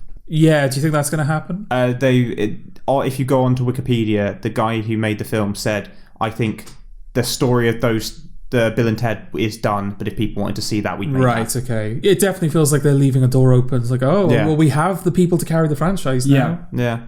I don't inherently have a problem with that, but it'd be good if they didn't just retread Bill and Ted. Like, it was a double act, and it was their kids, that's fine, but they have their own kind of identities. Yeah. But they haven't done that. No. They have just made them Bill and Ted. And also, you said Bill hadn't named his kid. It was Bill's kid was called Billy. You said it was the other way around. But in the conversation, you say it's not that they've switched the kid's names so that they've named him after their friend. Right. But that is exactly what they did. So Okay. Bill's kid is called Theodora or whatever. I think I suggested on the podcast that it'd be good if they did do that. Yes. Yeah. And then he said that's not what they've done, but that is what. All right, my mistake. That's fine. That's like a neat little clever trick to get. You could do a Bill and Ted film now, but it's Theodora and Billy. Yeah, that's all I got to say about it, really. It's just a bit rubbish. It's, The most it's getting out of me is a 4 out of 10. And that's been generous. happy with that. Do you at least appreciate the... I don't like Dave Grohl in it. I think it's... that's bullshit. I hate that he's in it. It's such a fleeting cameo. It's kind of... But that's the thing. It's such a fleeting cameo. But if you were going to get the greatest band together of all time, given that you've got him in the film, put him in the fucking band. Give him a drum solo. Who's the... I think he's a rapper. Oh, Kid Cudi. Is he a person or is he someone they've made up? He was big in like the mid 2000s. Okay. Yeah, and then he did an album in the 2010s with Kanye West. Scott Mescudi. I know his real name. Didn't think I know that, did you? Sorry. When did you look that up? At 3 a.m. this morning? Oh, right. From your blank expression, I thought you didn't know. It's like, why? Like, neither of us know if you're right. No, I don't know. It's one of the... Because it's Kid Cudi, and it's Mescudi, isn't it? Yeah, I don't know. It's one of those things. He did an album in the 2010s with Kanye West that did well. Right, okay. Yeah. Okay. Yeah, because I don't know. I thought that, like, he's either, like, incredibly recent or he's somebody they've made up, because I have no idea who this guy is. Well, you said in your original thing that it felt like this film could have come out in the early 2000s. Yeah. Getting Kid Cudi feels like the early 2000s. Yeah, definitely. Kid Cudi is a feat artist, isn't he? He's the name that you always see feat. Oh, yeah. He's more of a feature. Yeah. That's all I got to say about Bill and Ted. Yeah, that's fair.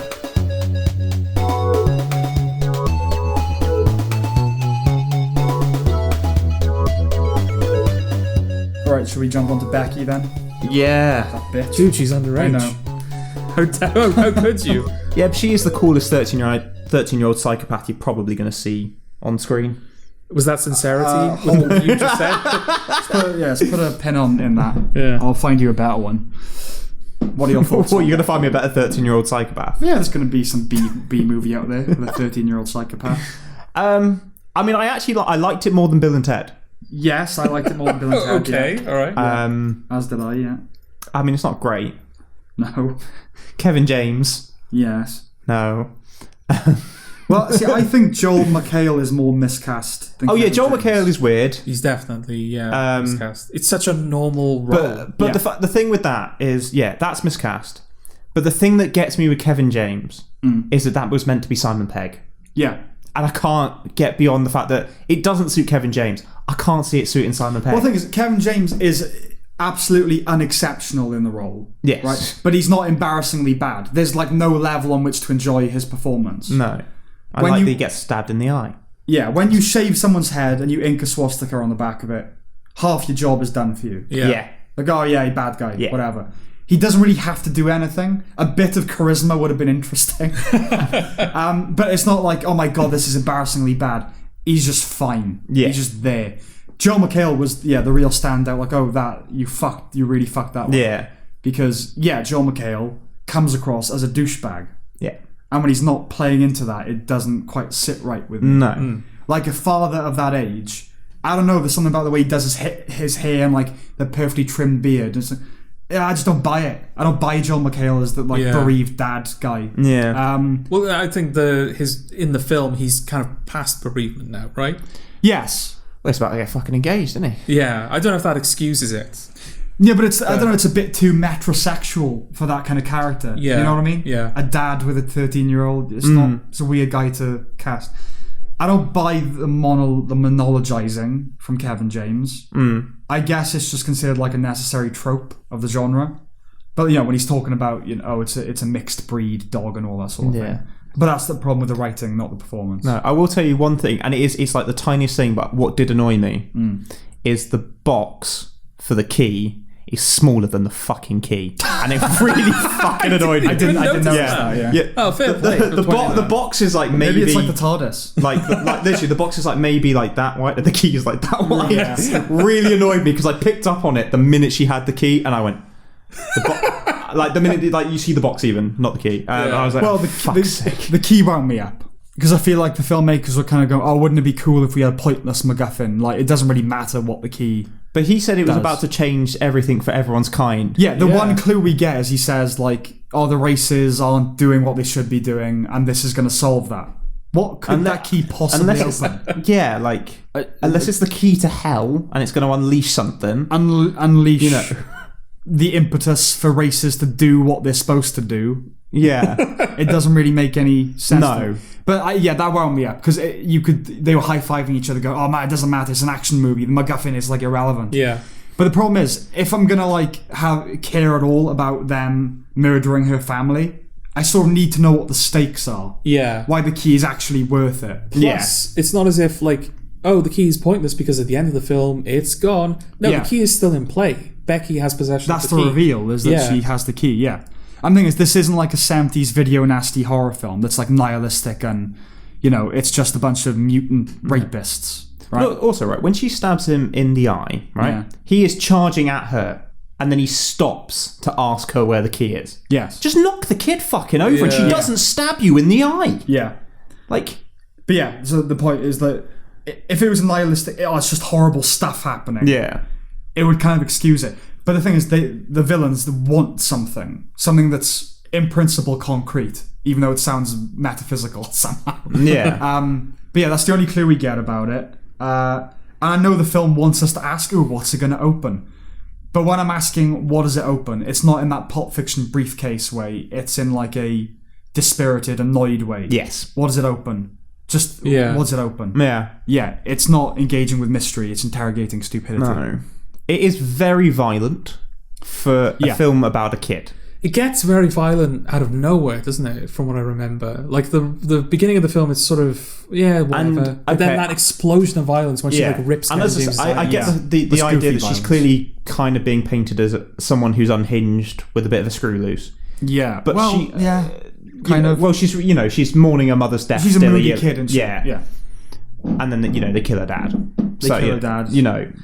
Well, the violence, I mean, that's part of the 80s nostalgia thing, isn't it? Again, it's going for B-movie thrills. Oh, it is, but like when she stabs the guy with the ruler through the neck, and we get to watch as it gets pushed through the fucking neck. It's a bit much. Well, it's exploitative, isn't it? Yeah. It's indulgent. Yeah, I get that, and I know what they're going for. The music is very 80s. The fact that there's a henchman called Apex is very 80s. I will say, and this might make me sound really bad, right? After she runs over Kevin James's head with the lawnmower and they show you the shot of the skull, I did laugh because it was so ridiculous. It's that thing where you kind of, it's okay to laugh at it. I was like, what the fuck is this? Like, come on. Yeah. Like, it's so over the top. But one of the things that annoyed me about the film was it was clearly trying to be iconic. It was going for iconic. It was going for those hand-drawn movie poster mock-up thing. Because it was like imposing iconography on it. Yeah. Like the bandaged eye, her hat. It was going for artist renditions of that. That wound me up. Yep. The thing is, with the 80s nostalgia, they don't lean into it enough for it to really feel retro. Nor does the film chart new territory. So it ends up being vanilla. The kind of nothing, really. Yeah. In a hinterland of nothing. Plus, when it does indulge its style or like an affect, I like at the beginning we get all those match cuts, of her with her father, cut with him being loaded into the prison van and all that. When they do that, it feels purposeless. Yeah. Because it's not consistent. But that's the thing, because I liked that opening bit. I was like, if they carry on doing this, I'll quite like... It belies the film that follows it is the problem. The film is just not that film. No. It's filmed in a mostly traditional, like, handheld, modern way. Yep. The goofy violence, like we said, is an exploitation trope. But the cinematography is so slick that it undercuts the cheapness of the thrill. Yeah. What did you think about Becky? I don't think she was that bad. Yeah, I think we like her more than you do, George. Yeah, I hated her. Yeah, I didn't until the very end. I mean, her mother died. She's bullied. I forgive her for being a bit moody, a bit emo. Yeah. But when it starts to become the badass empowerment thing, that's bullshit. Yes. That is fucking bullshit. Yeah. What did you think about... Because I think I remember saying in my initial review that it felt like the thing that inspires her to become that empowered, violent... Like, initially she's going to give the bad guy the key, and then he says, you can go back with your mother. And obviously her mother is dead. He's referring to the stepmother. Yeah. And the way that plays out, to me, it implied that the thing that inspired her to want to kill everybody was that he mistook her stepmother for her mother. I did not get that, I gotta be honest. No? No. Okay. That did not occur to me when... It wasn't a matter of saving the family she had left. It was a matter of, oh, fuck you for thinking that was my mother. I didn't read that into it. Okay. I think at that point it's already past the point where she's decided that she's going to exact revenge. Okay. Do you agree? Well, in terms of how it plays out, the mother thing's obviously a trigger in some way. But I think by that point... Yeah, because you see, like, he says that and you see her face change. So it's like, this is obviously made a decision. By that point, her dad is already dead. I don't think it's like the audacity of suggesting that woman is her mother. Just the fact that her mother has been brought up. You know what I mean? Yeah. Like I say, like the mother's more of a trigger rather than it being the stepmother kind of thing. Yeah. But like by that point, her dad has been killed in front of her. The fact that she's orphaned. They've killed one of her dogs. Yeah. Yeah, surely like the death of the father is the thing that inspires her to like, right, you've taken away the only family I have left. Yeah. You're going down. They needed two, didn't they? They needed a initial horror, like, I gotta fight back against these guys, and then one more thing to push into the final thing. Yeah. And I guess it was just the invocation of her mother. Like, I'm an orphan now. My mother's dead, my father's dead. Fuck you, Nazi scum. Maybe it's just because I didn't like Becky. I just assumed the worst. Yeah. Well, there is a straight up Home Alone moment in there, but like a profane version of it. Is when she's trying to get the guy to chase. She's like, hey, shit stain, you want a key? You gotta catch me first. He literally does that in Home Alone. He's like, come after me if you're big and tough enough or whatever. And just leads them into traps. And they just did that. But with swear word. Yeah. It needs a sequel, is the thing. I don't think it does. It needs a sequel. Again, I don't like it. This isn't we must have a sequel. Yeah. But the problem is, it's emotionally unresolved because she doesn't learn anything. Yeah. Or come to terms with anything. And that wouldn't be a problem if it was a nihilistic slasher or action movie or whatever. Yeah. But it's not. And the plot is unresolved. We don't know what the key opens. No. The big would that be the sequel? Would it be her trying to find what the key opens? Yeah, before some other skinheads find it or something. I don't know. Simon Pegg suddenly returns as the skinhead. Yeah, he was Kevin James's boss. So there's a moment where like Apex, the henchman, is thinking of leaving. Yeah. He's having a crisis of conscience. And Kevin James is like, I planned this every day for 2 years in prison. I never thought you would be the weak link. For 2 years, you planned to just go to a house and hold a family hostage. It seems like a strong arm. You could do it quite spontaneously. Yeah. Also, 2 years you were planning. You know the shot where he takes his shirt off. He's just coated in tattoos. And he's Is that just so that they can be like, look, this guy's got tattoos? Wait, who's that now? Kevin James. Kevin James. So he takes his top off when they're having for the brotherhood moment. Yeah. And you just see all the tattoos from that. Is it just so they can be like, look, he's got all the bad tattoos? Yeah, he's got all the Nazi tattoos. Yeah. And it's like there's that. He is all the Nazi. He is all Nazi. Yeah. Turns out his real name's Hitler, and you're just like, oh, damn. Kevin James Hitler. Yeah, it's that thing as well of like Nazis are big on. There's that weird homoerotic thing of like skin on skin, like we are skin with blood, like rubbing heads together and shit. That too.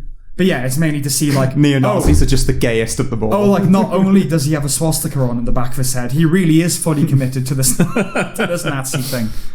I mean, if he thought by that point when Apex didn't also take his top off that Apex wasn't going to betray him in the end, probably should have learned.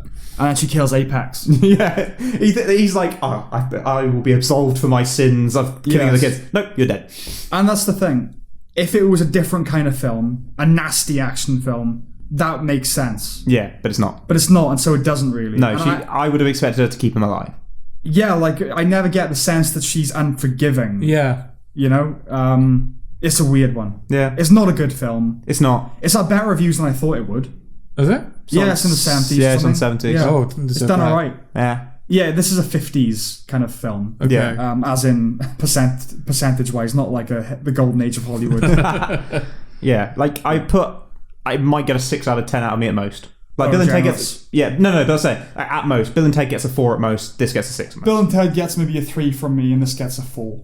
Fair. Alright. I'm surprised that you preferred Becky to Bill and Ted, both of you. Yeah, well, it's more competent than Bill and Ted is. No, I wouldn't say that. Yeah, in terms it is. It's luck and how it's executed. No. It is. No, Bill and Ted no. looks cheap, and Becky doesn't look cheap. No, it does look cheap. No, it doesn't look cheap. Yeah, it looks cheap. No, right? it doesn't. No, it does. Because it's slickly filmed.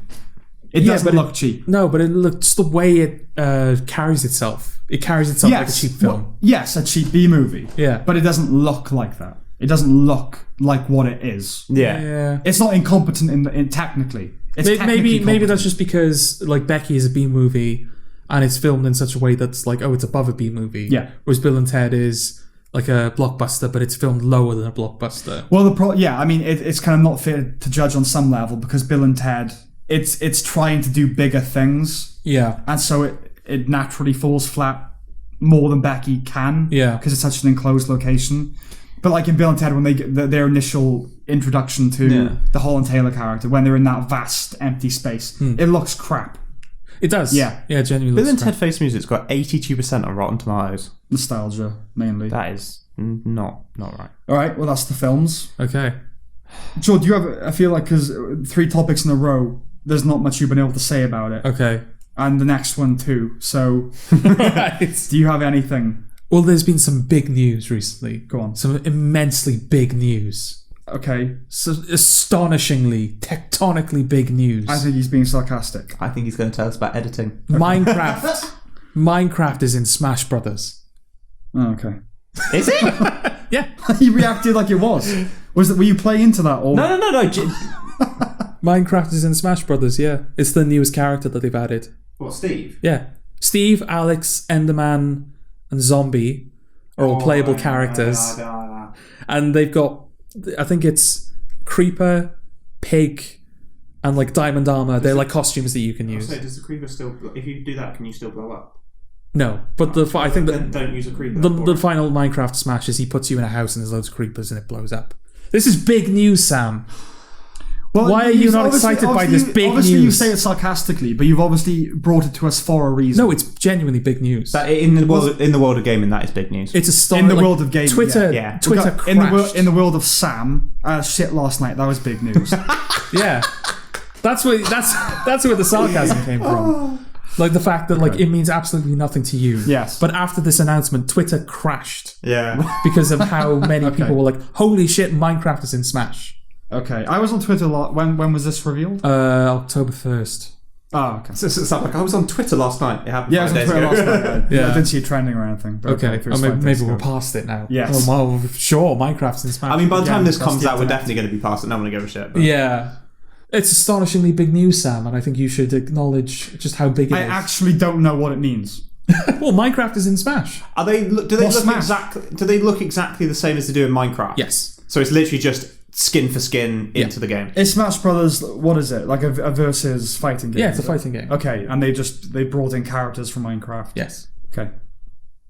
It's big news. So Sam. you got you got Steve, Alex, the Enderman, the zombie. You said. Yeah, those are the 4 playable characters. But I think they're all copies of each other. I mean, it'd be more fun if you could play as the pig.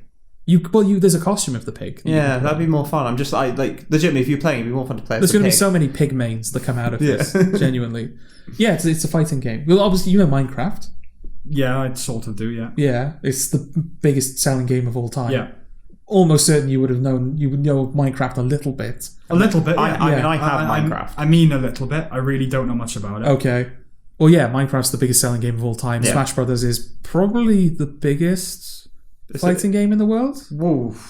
I know that's a hell of a claim. I mean, it depends what counts as fighting these days. I mean, that's the thing. It's a bit. If you're going off Battle Royale, no. No, I wouldn't. I'm talking about like. If you're just talking fighting game, then yeah. I mean, the Smash community is definitely one of the most vocal communities. I think that's why it gives the impression of being so much bigger. When it comes to Battle Royale, doesn't Fortnite still win? Pretty much, yeah. I don't think Warzone ever managed to overtake it. No. I don't know why they bother. Like, Fortnite is firmly established. Like, it overtook PUBG, and PUBG was the biggest thing in the world when Fortnite... To be fair, it was quite nice not to see Fortnite on YouTube every time I logged in when Warzone came out, though. Well, here's a question, because they've still got, like, 4 character packs left to announce. Do you think we're going to get a Fortnite fighter at some point? If Minecraft's in, anything's possible now. See, I was thinking Fall Guys might get one. I don't know. Fall Guys is a bit small. You might get a Fall Guys costume. I don't think you'll get a Fall Guys fighter. But that's what I mean. You might get like a bean because it's quite funny just to fight as a bean. Maybe.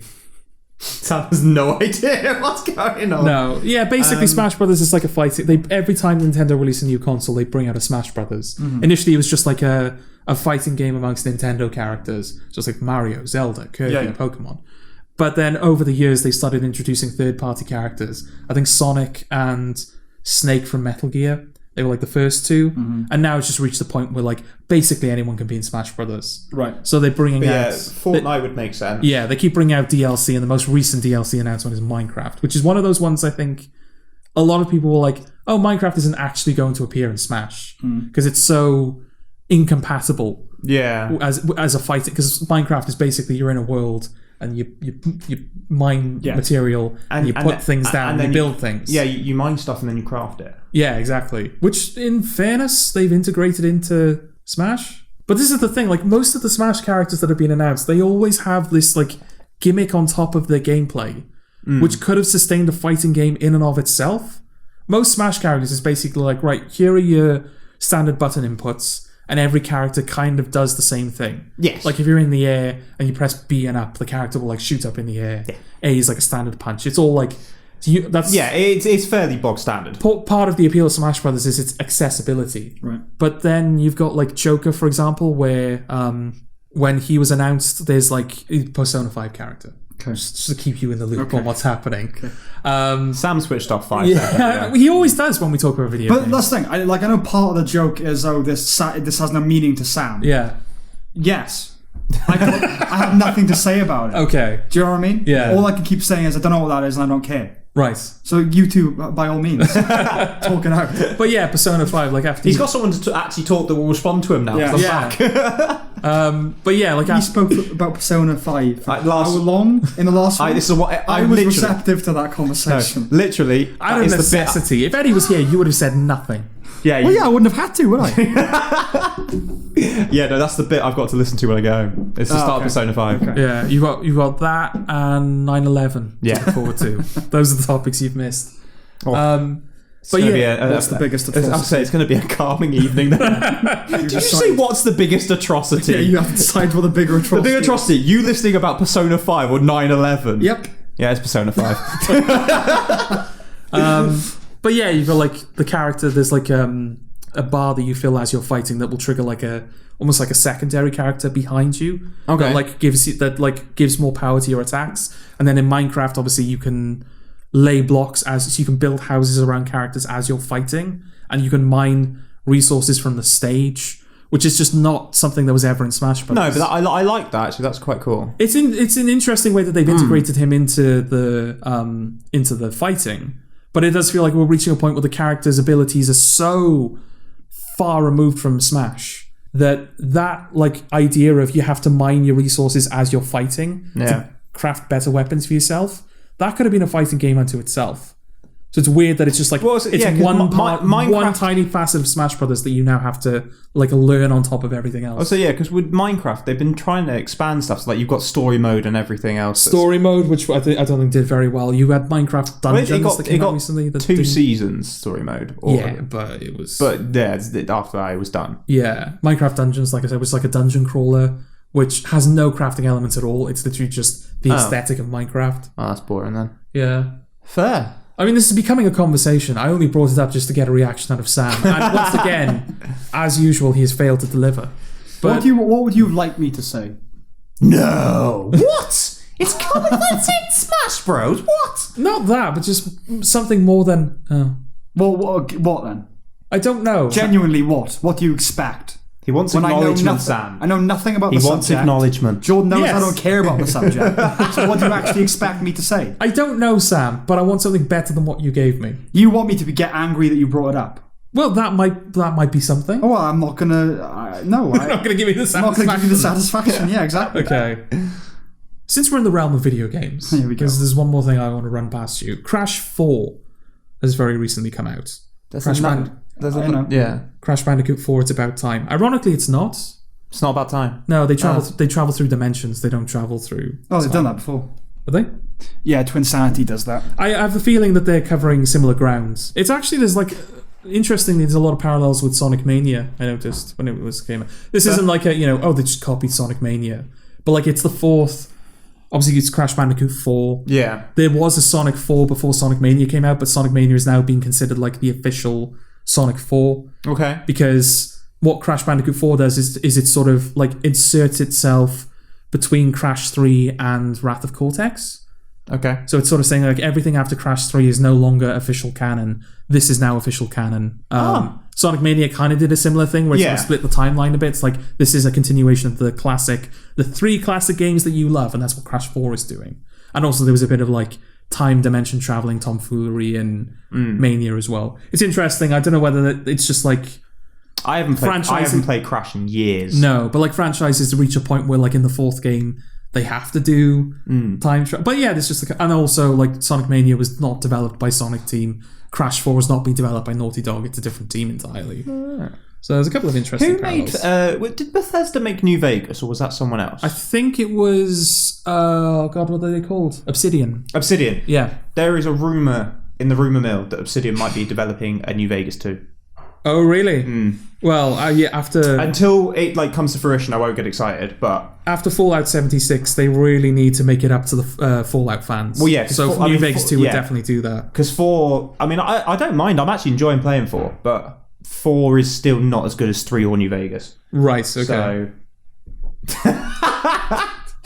Oh my god, we've been bought Jaffa cakes. This is how much he wants to shut us up. He has bought us food. But yeah, I want to show you because this is my sweet treat for the week. Yeah, that's 120% the sugar that you should eat every day, isn't it? In one Jaffa cake. So obviously in Crash 4 they travel between different dimensions and there are more playable characters. So you don't just play as Crash, you can play as Coco, which I think is something the Insane Trilogy did, where Coco and Crash are interchangeable. But in this Which one's Coco? His sister. Oh, okay, yeah. But you can play as Crash or Coco. You can play as Neocortex. Yeah. You can play as Dingodile. Yeah. And you can play as Torna.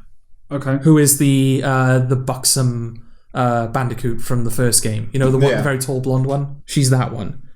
But I want to show you... Not Nina Cortex? I suppose she's not, doesn't exist anymore. No. Is Banjo-Kazooie still a thing? That was added to Smash a few months ago, actually. Was it? Yeah. Because I haven't seen Banjo-Kazooie in a long time, and I thought about it. I was talking to someone about a Nintendo 64 the other day. What's Banjo-Kazooie?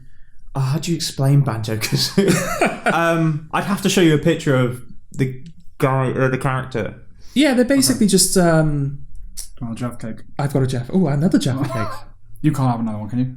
I could get away with 2. Go on then. It's the worst diet in the world. Literally, no, I get like a chocolate bar for the week. It's so depressing. Okay. Yeah, no, Banjo-Kazooie is a platformer, but it's sort of like a collectible, like you're in a world and you have to collect everything. And they had this, it was made by Rare, right? Rareware? They did like Donkey Kong Country and stuff. They did. Yeah. I'm only saying it to bring you in. Yeah, they did. Yeah, and they're known for like their, they have a very specific tone. They're kind of like fourth wall breaking. Okay. Like, we know this is a video game. Like the characters in the, yeah, they kind of acknowledge it's a video game within the video game. So yeah, there's dimension jumping in Crash 4. So the Torna you play as is from another dimension. So I want to show you. This is the Torna from current Crash lore from the Insane Trilogy, who was in the first 3. Yeah. And this is the Torna that's in Crash 4. This is Audio Mind. I know. People can look it up. Yeah. Okay. Right. Oh, I don't like that. She's become a lesbian. Basically, yes. Yeah, she's gone from being... Both are weird to me. Yes. Well, she's got like realistic human proportions, which is what's weird about it, because she's very clearly an animal. Oh, I was going more... She's gone from being like the glamorous supermodel to being a social justice warrior. Yes. Blue hair and everything. Yeah. I'm in two minds about it. Because on the one hand, like, that's not Torna, right? That's not reminiscent, other than the fact that she's humanly proportioned. It's not really reminiscent of the original design. It's completely different. So what's the point in calling this character Torna if it doesn't look like Torna or act like Torna in any capacity? What it represents. The evolution from A to B. There is that component to it, But I was going to say, like, the original Torna was very much a product of her time. She was like the damsel in distress, the attractive woman that, like, you save at the end of the game. And now she's a dyke on Heat. Again, a product of the time. Like, that kind of woman is everywhere nowadays, and Torna has become that. So they're true. It's true to the character in the sense that she is basically just the woman of the time. Well, then again, I mean, like, the damsel in distress thing, I mean, that's age-old, isn't it? Well, I mean, this is clearly a response to that, isn't it? The lesbian Torna, as we will now call her. Yes, yeah. She's clearly a response to, we don't want to just do damsel in distress Torna. Yes. So we'll make her this badass. Yeah. Which I think would have been more, like, if you kept that damsel in distress design, but you still made her, like, proficient in combat and gave her the same abilities, I think that'd be more of a statement than, she's this, like, empowered female type. Well, they've sort of done what I was alluding to earlier. Like, if I wanted to be de-objectified, I wouldn't own the objectification. I would go the way of Dyke Torna. Right. Okay. I did not realise a new Battletoads game had come out. Oh, I haven't heard good things about it. No, I just didn't know. It came out in August, and I was like looking up this, and I went, there was a game that came out this year. But yeah, so I know what you mean, but I would also be wary of, the buxom blonde that now can wield pistols. You're catering to something there. Okay. The fetishization thing. I mean, this new one is not fetishized. Not at all. But she's got a very firm bum. Okay. Very clearly a very firm bum. Right. And I don't know, there's just something about the way she's made up that makes me think she'll be on OnlyFans soon. Yeah, like this is appealing to someone. Yeah. Okay.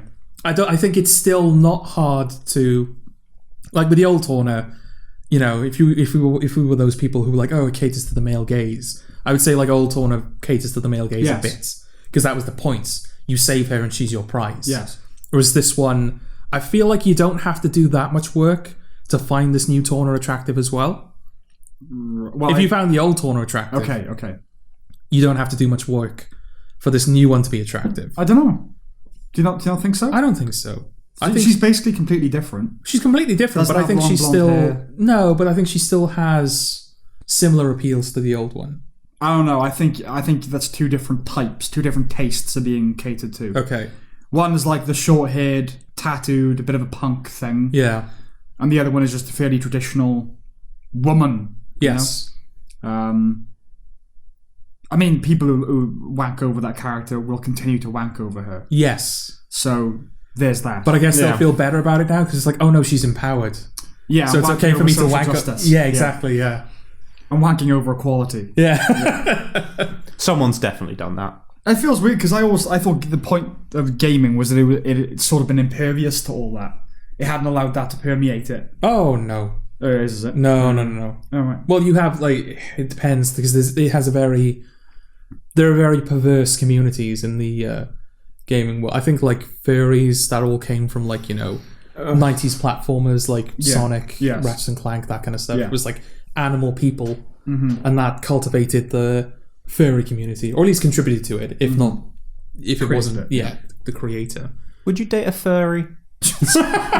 No, but it's I do mean on a genuine level. If someone was quite content at dressing up like a furry or whatever, I don't quite know the whole thing with furries. But would you Again, I think it's gradations, isn't it? There are some that just they kind of fetishize it. Everything that's like that has a fetish component to it. They dress up as animals and fuck each other. But when it gets down to it, they're just fucking each other. No, because that's the thing for me.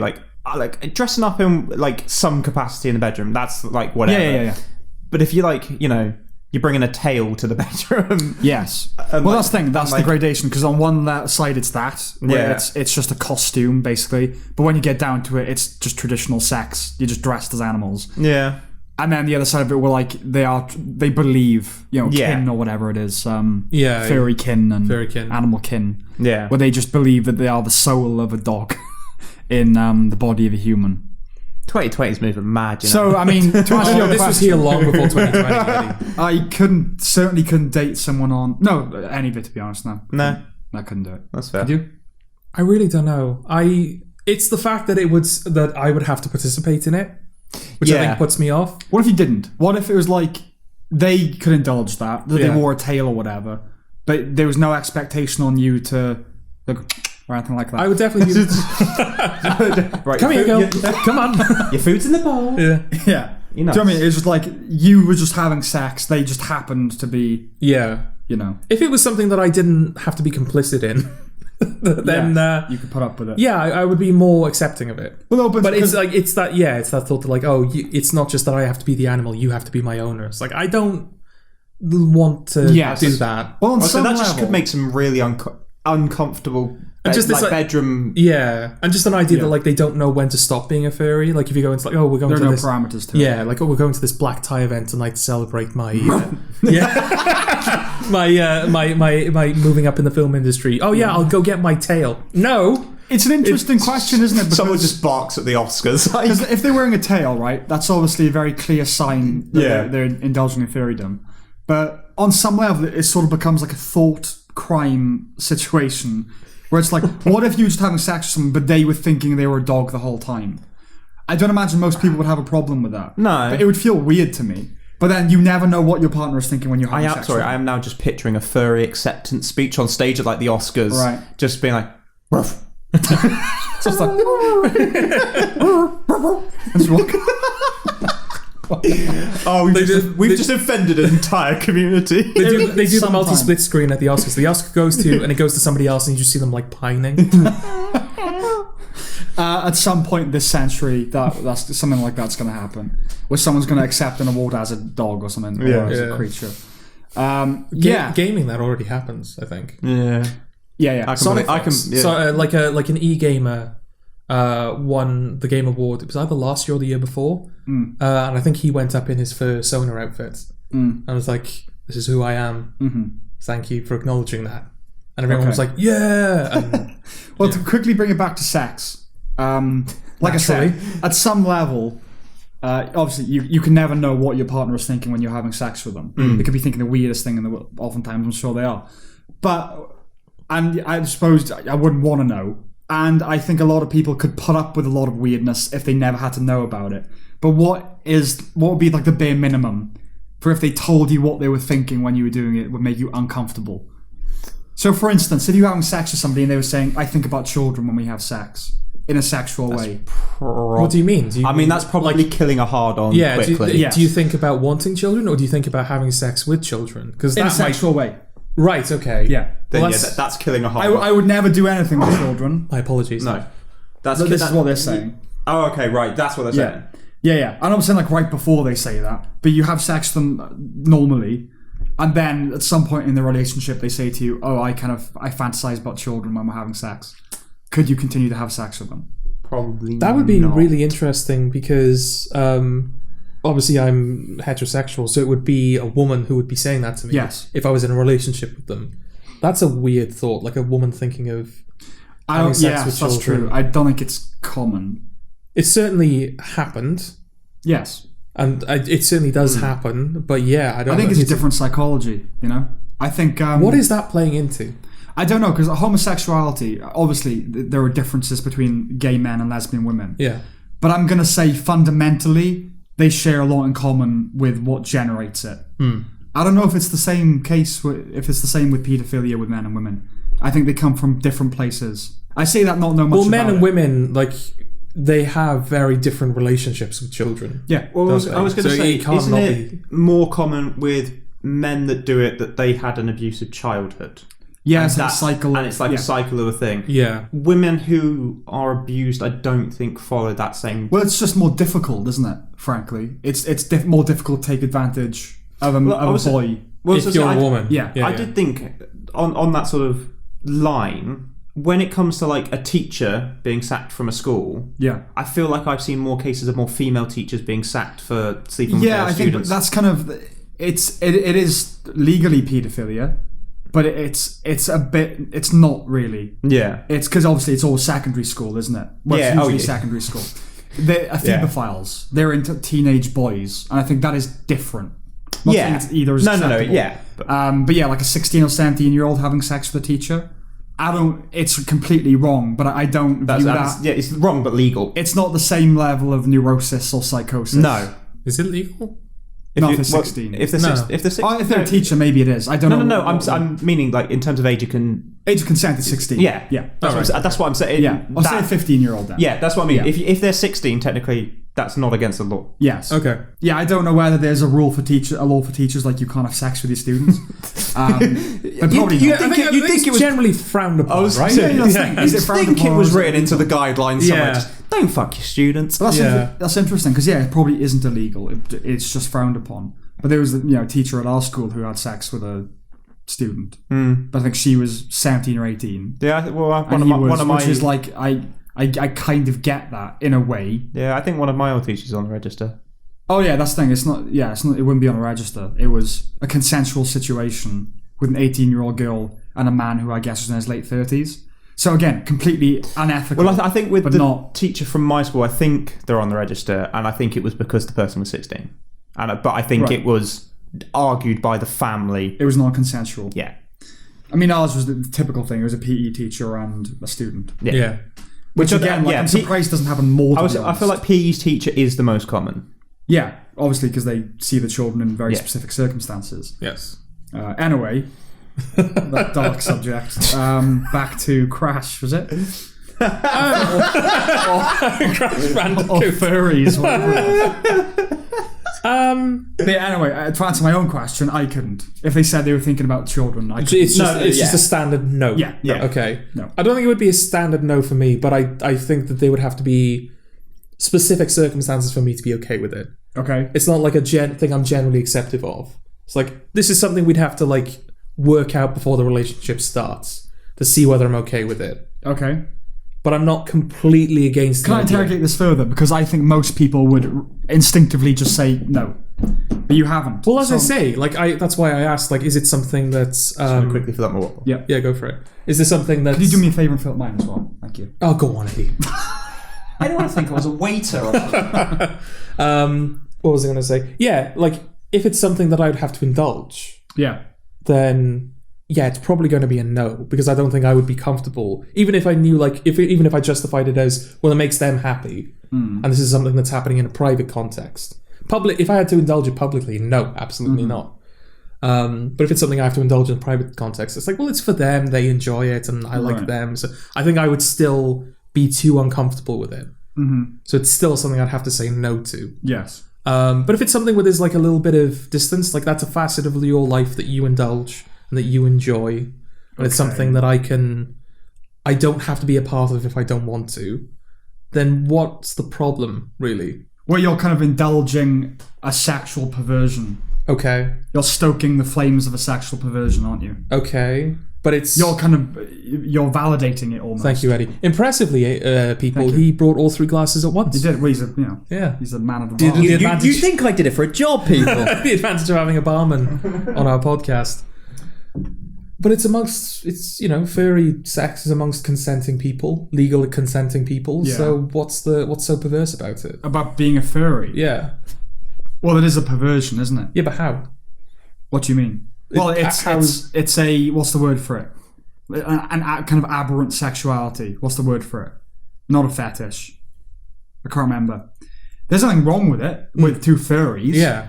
But I'm talking specifically because I don't even think it translates to it's a bestiality thing, because it's mostly anthropomorphic animals. Like it's a type of creature that doesn't really exist. So it's not like, this by extension means that they'd want to sleep with dogs. Okay, I don't think there's anything wrong with it in that way, right? Yeah. Where like this behavior is going to engender cruelty or something, down the road. I think you'd be hard pressed to argue that furrydom is not indicative of some kind of psychological issue. Obviously, it's not just a little kink. It is weird. It is abnormal. Is it just weird because it's abnormal? Like by definition, yes. No, but like if there was nothing different about furrydom other than it being more mainstream, like it was exactly the same. It engendered the same behavior. It was the same type of people, but there were just more people doing it. Yeah. Would it be as abnormal? No, but that's kind of a null hypothetical, because that's not how most people behave. Okay. It's recognized as abnormal because that's not how most people behave. Yeah. If it was normal, it would be normal. Yes. Being a furry, again, it's not like there is something weird about it. And there's a fetishization associated with it. Like those unicorns, those unicorn people. Yeah. It's a hedonism associated with it. It's usually tied up with drugs. And just a kind of, a non-mainstream lifestyle, which isn't in and of itself an issue. But I think it does bespeak an underlying... I don't think someone who's a furry can justifiably claim they're fully psychologically healthy. Right. There's something off. Okay. Somewhere there. Okay, I don't know. Okay. What would you say? I hadn't given it that much consideration, to be honest. I hadn't. I'm finding out my opinion as I say it. I mean, it is a weird choice. Like, don't get me wrong. It is a weird... I am open to a lot of things. Mm-hmm. But that I do struggle a bit with that. Listen, I don't even have a problem with it, really. No. I'm also not going to supplicate and just say, yeah, it's fine, it's normal. It's not normal. If you're going to do it, at least own that it's not, like... There's something weird about it. No, following on from the do what you want to do. That is, fundamentally do what you want to do. But we talk about this a lot on the podcast, the difference between political and personal beliefs. Yeah. Yes, politically you do whatever you want as long as you're not harming anybody. I'm not hot for it personally. No. It's one of those things. Do you know what? Genuinely, I feel like I'd probably get better evidence having had a conversation with a furry than I would. That's the thing. I feel like on its face, it doesn't seem to be anything wrong with it. Like, are they dressed up as animals? They have set whatever. I just have an intuition about it that it goes deeper than that. Okay. But I could be wrong. Who knows? Is it worth me making the distinction that when I say I'm not completely against the idea of dating a furry, it's... I wasn't asking about a furry. What were you asking? I was asking, could you have sex with somebody who said they were thinking about children in a sexual way? Oh, right. No, because I thought this came from me saying that I'm not against the idea of dating someone who thought they were a furry. No, we started talking about whether you could date someone. I thought you said that it wouldn't be a firm no from you about having sex with somebody who was sexualizing children. Oh, right. Well, that's why I was like, okay. I was like, I got to interrogate that further. Okay. Because I said most people instinctively say no. Oh, I thought we'd gone back to furries. Oh, no. Okay. Right. Issue a retraction then. Okay. Could you have sex with somebody who told you that they were fantasizing about children? No, probably not. Good. Okay. All right. Still, I was beating there was around still the bush. probably in that trying to be all like skeptical and scientific about it. Like, let's interrogate this. Well, alarm bells are going. Oh my god! George said he'd have sex with a paedophile. Okay. Yeah. No. Okay, furry, it makes sense now. I'm a little bit more accepting. Yeah. Furries than I am a paedophile. It makes sense now that I know what we were talking about. Yeah. I couldn't date a furry. I don't think. Okay. No, that's the other thing. Like, that's the reason I sort of carried on, because I know, like, you wouldn't be able to date a furry. Yes. So when you said no, it's a firm no. Yeah. It's like, well, I knew that about Sam already. So nothing is amiss here. Yeah. Okay. Right. Is that it for furries? And I think so. games and everything. I believe so, yeah. Do you have an opinion about the new toner? I mean, I probably still would. Okay. That's sort of my point. You don't have to make too many concessions to still want to do the new toner. Well, this has been a point in the podcast before. I actually don't know how you can find cartoon or animals attractive in any anthropomorphized sense. It depends on the cartoon, I suppose. But like Jessica Rabbit, even, cartoon woman with big tits. I feel like she's the obvious one. Yeah. Actually. Like, yes. Oh, there are obvious reasons. Yeah, well, I chose her because she is the most, I would say, unambiguously and embarrassingly. If you say, Jessica Rabbit's hot, no one's going to really look at you askance. But I even find that weird. Okay. I don't know how you can be. Do I want to? So you find Torna attractive? Should I? Interesting. I wouldn't say no, I mean, Sam, you've known me now for what? Not the new one, though. 7 years. Yes.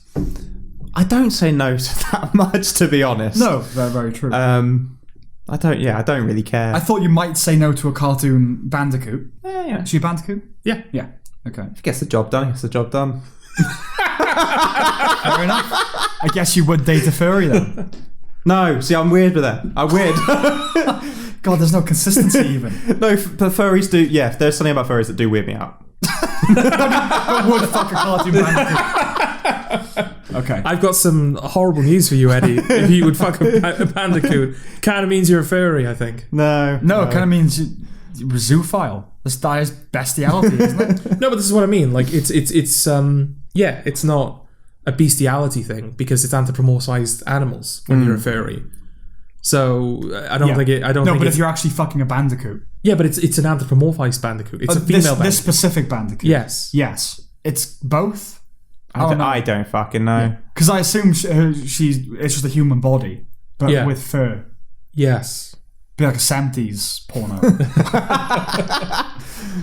Right, should we move on to something else? Should we move on to something else? Okay. Do you have anything else, Jord? Well, no. The last one led to a weird discussion. I've just been told off for the last one. Right. Politics then, yeah? Politics. American politics, specifically Donald Trump and Joe Biden and the first presidential debate. Yes. What do you think, Jord? Well, I didn't watch it. Why didn't you watch it? I thought the reason I wouldn't watch it. It's only an hour and 40 minutes. Is that, like, well, if we've all seen the debate, then what's the point? Why don't I believe you? So I thought, why don't I just let Sam and Eddie tell me what the debate is like? And therefore it makes sense for us to be talking about the debate. Are you going to employ that kind of thinking with everything else? You'd have to watch anything and we'll just tell you. Well, if you're offering. Okay. All right. Well, I kind of do that anyway. Yeah. It was a farce, is the answer. Yes, it was a farce. Do you know anything about it? Didn't Biden tell Trump to shut up at one point? Oh, yeah. A lot. Yeah. Okay. Yeah. They basically... no one won. I remember that. No one. Yeah. Everyone was a loser. In the entirety of America, yeah. Okay. Basically, pre the debate, they both agreed you could have 2 uninterrupted minutes to talk. I see. I don't think there is an occasion where either of them really gets 2 minutes of uninterrupted time. I see. Okay. Never. Well, we should prelude this really and say that Trump has COVID currently. He does. This will be released days after we record it, so God knows what. He'll definitely be out of hospital by that point. Yeah, at the moment he seems like he's doing all right. Yeah, and it looks like it's not going to hit him that hard. No, but he did. There have been contradicting statements because he's got mild symptoms, then took him to hospital, and then were like, "Oh, he's doing well. He's recovering really well." Yeah, and then went, "Oh, but it's a critical few days." Yes. Yeah. I don't know. That's not necessarily. No, if they said he's critical. Then, the way it came out, it did just remind me of them being like, when we're over here when it's like, stay at home, go to work, don't go to work, control the virus, like all of that, and it's like, right, okay. Yeah. What do we think about these theories that Trump has faked COVID so he doesn't have to do the second debate? I don't believe it. No? I don't think Trump would ever turn down an opportunity to look good in public. Yeah. Yeah. I do think he will use it for his campaign now, though. Oh, yeah. And I said it to you. I said to both of you on Saturday. If he gets it now, there is every chance that if he somehow managed to get it a second time, which is another thing, he would then be the guy that could walk around saying, I beat COVID twice. I beat COVID, And but he'd be saying, I beat COVID twice, and he would, I'd love that. I totally would. No, I'm saying if say he got it now and then somehow gets it later again, as a ploy or whatever. Well, he'd have to get it twice so he could say, I had the best COVID not only once, I had it twice, I had it twice, Yeah. No one gets COVID better than me. Yeah, you can't just beat it once like a chump. Yeah, because then everyone would just be like, Biden would be there like, show us your test results. Like, just sat there doing show us your taxes, show us your taxes, show us your cock, just show us your fucking cock right now. We know it's fucking huge, just fucking do it. It's supposed to be not, isn't it? No, it is. It's supposed to be tiny. Which, I mean, I don't have any trouble believing that. No. The first thing I will say about the debate. Yeah. That mediator, I don't know his name. Chris Wallace. Yeah. A Fox guy. He could not control either of them. It was a bad moderator, but it was a bad setup. It was a bad setup. So, I half blame him and half don't. Yes. I think the best thing you could do, just let them hash it out. I know it might get out of control, but... it got out of control and he was there. So don't impose this really prescriptive structure on it. Just let them talk it out. And if one of them is monopolizing it, then you go, okay, enough of you now. Let's hear this. Yeah. Not like you've had your 2 minutes, you've had your 2 minutes, now you get 1 minute. It's such bullshit. Yeah. I've never seen... This is a particularly chaotic example, but I've never seen it work fully. No. Politicians, they go to a school that tells them, you talk for as much as you can, you interrupt the other person. Yeah. It doesn't work, but he also handled it badly. Yes. Yeah, I wouldn't hire him again. No. I think it's because it's built for sound bites, isn't it? It's built that you can put a 2-minute clip on YouTube and just say, oh yeah, this is what you said about XYZ. Yeah. That was made impossible this time. Yes. I'm arriving at a point. Oh, okay, you've interrupted me. Brilliant. Which is true for both of them. Yeah. That's the thing, we're both in agreement that no one came out of this looking particularly good. Oh God, no. Donald Trump gets my favourite quote of the entire thing. Go on then, what's your favourite quote? Is when he's Biden's trying to talk and he just turns around and he goes, "China ate your lunch, Joe." And that is my favourite quote because it's such a Trump thing to say, because he tries saying it once and he doesn't quite get it across and then just follows up by saying it again. Right. And just to emphasise that he's telling him that China ate his lunch. Yeah. Okay, they're slightly talking about China. Yeah. But there is, China ate your lunch is just the most juvenile thing that clearly came to his mind. And it is my favourite quote for the entire thing. Well, they talk, half of it was talking about the economy, right? Yeah. Of which I know very little. So I'm not going to comment on what either said about the economy because I just don't know fundamentally. No. I don't know if there's a way of doing this without being clear who I would support. But I'm not going to make partisan points, really. I'll start with Trump then. Okay. He was a mess. Yep. But the fact is with Trump, this is just a personal thing. I've kind of altered my brain chemistry with him. Mm-hmm. He's a windbag, right? He's a blowhard. Yeah. Other wind-based things. I don't really listen to what he says. I just watch what he does. His rhetoric is his rhetoric. You can't listen to what Trump says because half of it is jokes, half of it is irony. No, that's everything. 10% is jokes, 10%, and then occasionally sincerity. But when he's speaking off the cuff, you can't really listen to what he says. Is the thing? No. Yeah. Well, there is a point where Biden brings up the point of bleach. Yeah. And Trump's just everyone knows I was being sarcastic about that. Joke. It was clearly a joke. I was being sarcastic. It's were you? I think I don't know. I don't know if you get this. Whenever he does speak, I experience a peculiar sensation of electric unease. Okay. I'm kind of I'm uneasy. Oh God, what's he going to say? I'm really nervous. But it's like being on a roller coaster. It's a good nervousness. It's ooh, because you know it's going to be gold. Yeah, whatever it is. But I feel vaguely nauseated whenever he speaks. He was on fire talking about law and order. I'll say that. That was his one golden moment of the debate. Yeah. When he's these states are burning, we offered help, but you wouldn't do that because you'd be laying down your far left blood. That was the one moment I thought. Yeah. Good uninterrupted flow there. Yeah. His COVID vaccine bit, less good because he was he was talking about the having a vaccine for COVID, which at the moment they're generally speaking the earliest estimates are early next year. Yeah. Okay. And then he's I could get a few by November. We'll have this. We'll have the trials. We're doing that. And don't listen to him. No. But you know what? He's the president. He's kind of the one person you have to listen to. Well, not off the cuff, right? So just watch what the administration does is the thing. Right. Yeah. And then like State of the Union, they're good speeches. But when he's just riffing, Yeah. you can't listen to what he's saying. No. Even though it's matters of fact and matters at the highest level of government. That's meaningless to Trump. It doesn't matter. Yeah, no, it was that was not necessarily his best moment.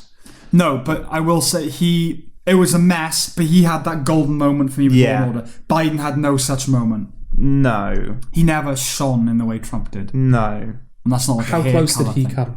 Biden? Not at all. Okay. Not at all. Because I do not like Joe Biden. I don't like Donald Trump. I don't think many people like Joe Biden, No. right? They're both- sort of begrudgingly like, well, we have to go with Biden. Yes, exactly. Yeah. Well, so that's the thing that I find really interesting is I have looked at the polls because none of them are consistent. No. And generally speaking, I would say based on all the polls I've looked at on the different websites, I do actually think it comes out 50-50 Who's ahead? in terms of who's ahead. I think Trump will still win. I still think you'll win. I don't know. I think people vote for the status quo a lot, and even though the status quo is shit at the minute, but it's not shit because of him. Yeah. I don't know. I just think the sensible thing for the Trump campaign to do would be to campaign on the Law and Order platform. Yeah.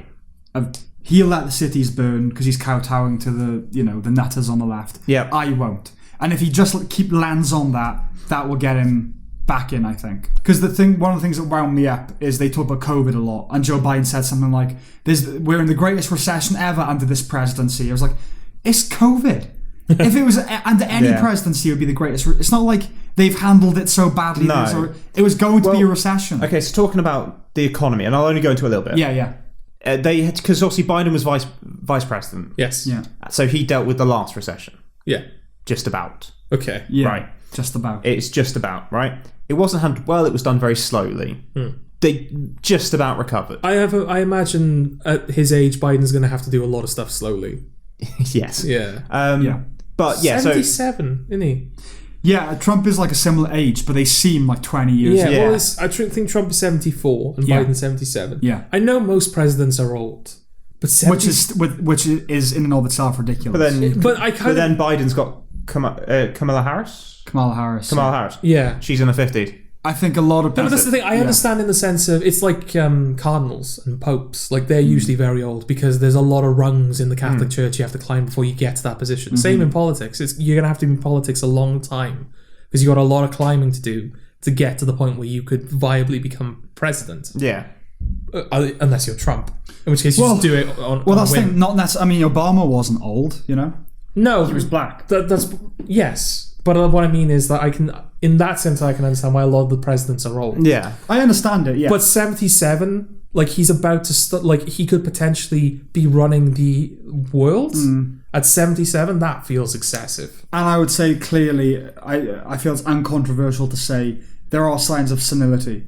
Oh, yeah. He clearly is. I'm not saying dementia or anything like that. No, but he's old and he acts it. Yeah, he struggles. His mind at times, isn't what it was. Yeah, Trump acts like he's about fucking 20. Yeah, he's got the energy of a young guy. Yeah. And that's the thing. Like, I don't know why America obsesses over these just like septuagenarians, like Bernie Sanders as well.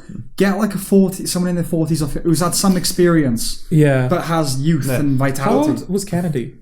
Yeah, he was young. Yeah. Yeah. Late 30s, 40s, something Yeah, like that. That's reasonable. I Yeah. think. Well, I was going to say, like, I don't know how it works with American. I'll finish up the point about the economy first. Yes. So he brought up that, and then obviously Trump has brought the economy back quick. Mm-hmm.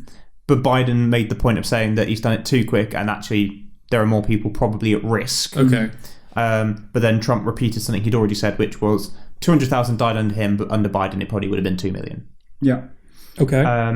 Well, here's the thing. In this situation, Biden it's the easiest thing in the world to be an armchair, a president and say, oh, under me it would have been 2,000. We'll never know, will we? No. Fuck off. And similarly from Trump's place, it's easy to say that it would have been 2 million. We can't possibly know. No. So with Kamala Harris. Yes. So because after the debate I did look it up. It was advised to Biden to basically choose a black woman. Yep. I don't know how it generally works because obviously Trump's got Pence. I assume Pence is still running. Yeah. So I don't know whether Trump chose Pence. I don't know how it works in American politics. But I was like, so they literally sat there and went, right, you're old, you're probably the best hope we've got for the Democrats, but then we want to sell you well. Cool, black woman. Yeah, pretty much. In the 50s. That's I still don't know, what the fuck kind of candidates must they have had if Biden was their best shot? And before that, Hillary Clinton. But like Biden, really? Yeah. Well, it would have been that. It would have been that or Sanders, Of all wouldn't this it? Let's be realistic. It would have been that or talk about Sanders. like, Hillary not getting the presidency is a betrayal to women. It's proof that we're still misogynist. The fact that at the next available opportunity, they didn't go with a female candidate. Right. I don't know how they picked their candidates. I don't know if they just didn't have the options. But I feel like instead of whinging about Trump beating Hillary is proof that misogyny is rife, surely not choosing a female candidate at the next possible opportunity is proof of some misogyny. But who would you have chosen? It's like, we've done the female president thing. That fad is over now. Let's go back to candidates we think will actually win. That's what picking Biden feels like to me. Who would I have chosen to represent the Democrats? But if you were choosing a woman. A Democrat woman. Yeah. You're asking the wrong guy. Yeah. You're asking me to choose the other side. No, that's what I mean. Like, who is there? Unambiguous now. No, that's what I mean. Like, who do you get in that situation? Because genuinely, in terms of someone who's been around but isn't necessarily political, who's liked in America, Michelle Obama, maybe. No. But she wouldn't... I don't think she's interested. No, she's not. Not yet. No. Well, the thing is, American politics has become a kind of a dynasty thing. So, Joe Biden was vice president. Okay, he's still around then. The Clintons, the Obamas, the Bushes, they just recur. Yeah. It's the same people over and over again, which is why Trump was kind of a breath of fresh air to a lot of people. Yes. I mean, you had Kamala Harris, you had Hillary Clinton, who could have still run. Watching it, not Nancy Pelosi, Elizabeth Warren. They're all terrible. Yeah. As far as I'm concerned. The Democratic Party has gone so far to the left, I don't even know. No. But it's like over here, when you look at politics over here, the best female option we had was Theresa May. Yeah, but that's the thing, even thinking in those terms, it's just not the correct way to think about it. What female, who's the best person to run? Even the best person, it's not like Joe Biden was that guy. No. He was just that guy. He just was he's a known name.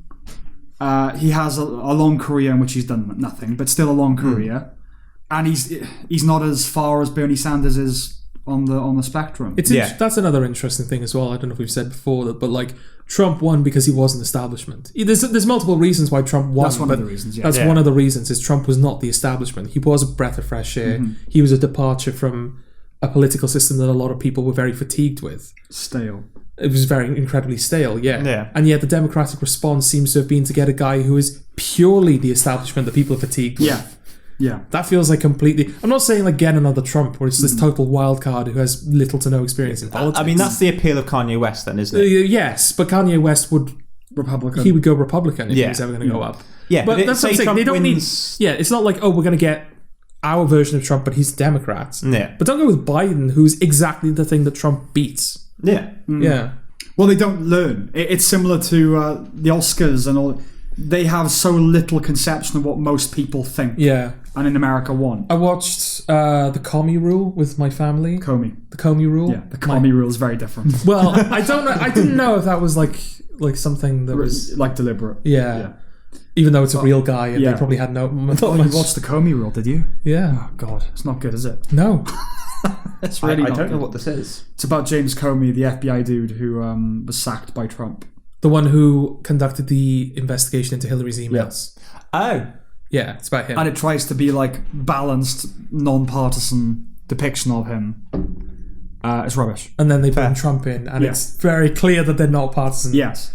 Or they are partisan. They are partisan. They are partisan. Yeah, no, just like if you watch that, the impression you get from that show is the only reason, literally the only reason Trump won is because of the investigation into Hillary, the fact that Comey opened it just before the election, and the fact that Russia interfered. Yeah. It's nothing to do with fairness. This was completely unfair. Trump won on the mistakes of one guy and the interference of a foreign party. It's just not the case, is it? No. Trump won for loads of reasons. Yeah. But one of the main reasons was... I don't know if I can say it's the main reason.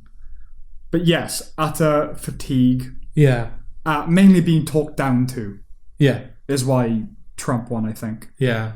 and what he represented for blue collar workers and that sort of thing. Again, in the Comey Rule as well, like the Brendan Gleeson's portrayal of Trump, because that's the thing. The Comey Rule, it's okay. It's like the everything around it. It feels like Aaron Sorkin light. It's just like professional people talking professionally in a professional environment. It has that kind of clipped American RP-ness that a lot of Aaron Sorkin stuff does, but it doesn't have the heart of Aaron Sorkin, because his work does have a heart to it, doesn't it? Oh yeah, all the colour. I mean, he's an idealist. Yeah, exactly. So it's that, but without that. It's Aaron Sorkin, but without the heart that comes with Aaron Sorkin. Right. And not the darkness of House of Cards, not the dark heart of House of Cards. Yeah. It's kind of nothing. Okay. It's in between, you know. Yeah, and it's all blue. Yeah. It's very blue for some reason. It's all color corrected blue to the point where it's almost monochrome blue. It's That bizarre. sounds horrible. It doesn't. It's an ugly looking show, I think. And they also put those fake like cinematic bars on as well that you do when you're in university. It's just like, really? Right. Come on now. But It feels like, I don't know, but it was kind of commissioned and made like that. Yeah. They got it out in time for this election. Yes. Funny how like one of the things in that show is Comey brought out this thing too close to the election, and that caused Trump to win. And now we're getting pretty close to the American election, and all of a sudden this comes along. There are loads of films and TV shows that they have, not even been secretive about. They've scheduled it so it is just before the election. Yeah, exactly. Try and sway people to vote for Biden. But yeah, you've got that. Every performance in the Comey Rule is kind of, like I said, Aaron Sorkin light, where it's American RP, very clipped, very professional. And then whenever Brendan Gleeson comes in as Trump, he's doing like a Trump impression. And then he's breathing really heavily, make him sound as disgusting and unappealing as possible. And basically every line, he's doing that. You know that meme for Trump where it's like, oh, I'm the best Trump, I got the best Trumps. Like that kind of... You could play Trump. Yeah, you had a thing there about you. Yeah. More about you. But literally every scene he's in, he says that something is the best and he's the best at it. Yeah. Can we Which I'm not disputing is the thing Trump does, but it's like, it's clearly like, we're not... He's not giving a performance of Donald Trump. He's giving a performance of the impression that people have of Donald Trump. Is SNL taken seriously? Yes. Yeah. You were saying? I can't remember. Okay. That's just gone. So go back to the actual debate. Yeah. Yes. Well, Biden was clearly told to address the camera as much as possible. Yeah. Okay. So Trump doesn't do it once, the whole thing. Right. He just talks to Biden or talks to the audience or Chris Wallace or whatever. But whenever Biden is trying to make a point, he looks down the lens at the American people. I see. Okay. And it's one of those really grating, transparent things. Like, he's obviously been told to do it. Yeah. It's been workshopped. And say what you want about Trump, at least he just does his thing. He comes out and he does his thing. But this is what people hate about Democrats. It's this rehearsedness of it. That was one thing that Obama was good at, is not feeling like it was rehearsed. It did feel like he was talking to you. It didn't feel like, I know that it was incredibly rehearsed. I think the thing with Obama, it was so... he's a good actor, I think, Obama. Yeah. So it was so polished that, it came across as not being scripted. Yeah. But he was just very good at doing it. Yeah. But I know what you mean, yeah. Every time... There's something about Biden's face. Every time he looked at me, I wanted to slap him. You get that? Oh, fucking stop looking at me. I mean, I don't hate him as much as you do. I don't hate the guy, that's the thing. He's like a milquetoast... nothing who kind of is clearly kowtowing to the far left. But other than that, he's just a big nothing to me. He's a fart, an old man fart. But I actually started to feel a bit guilty about it, right? Because Biden is so ancient, right?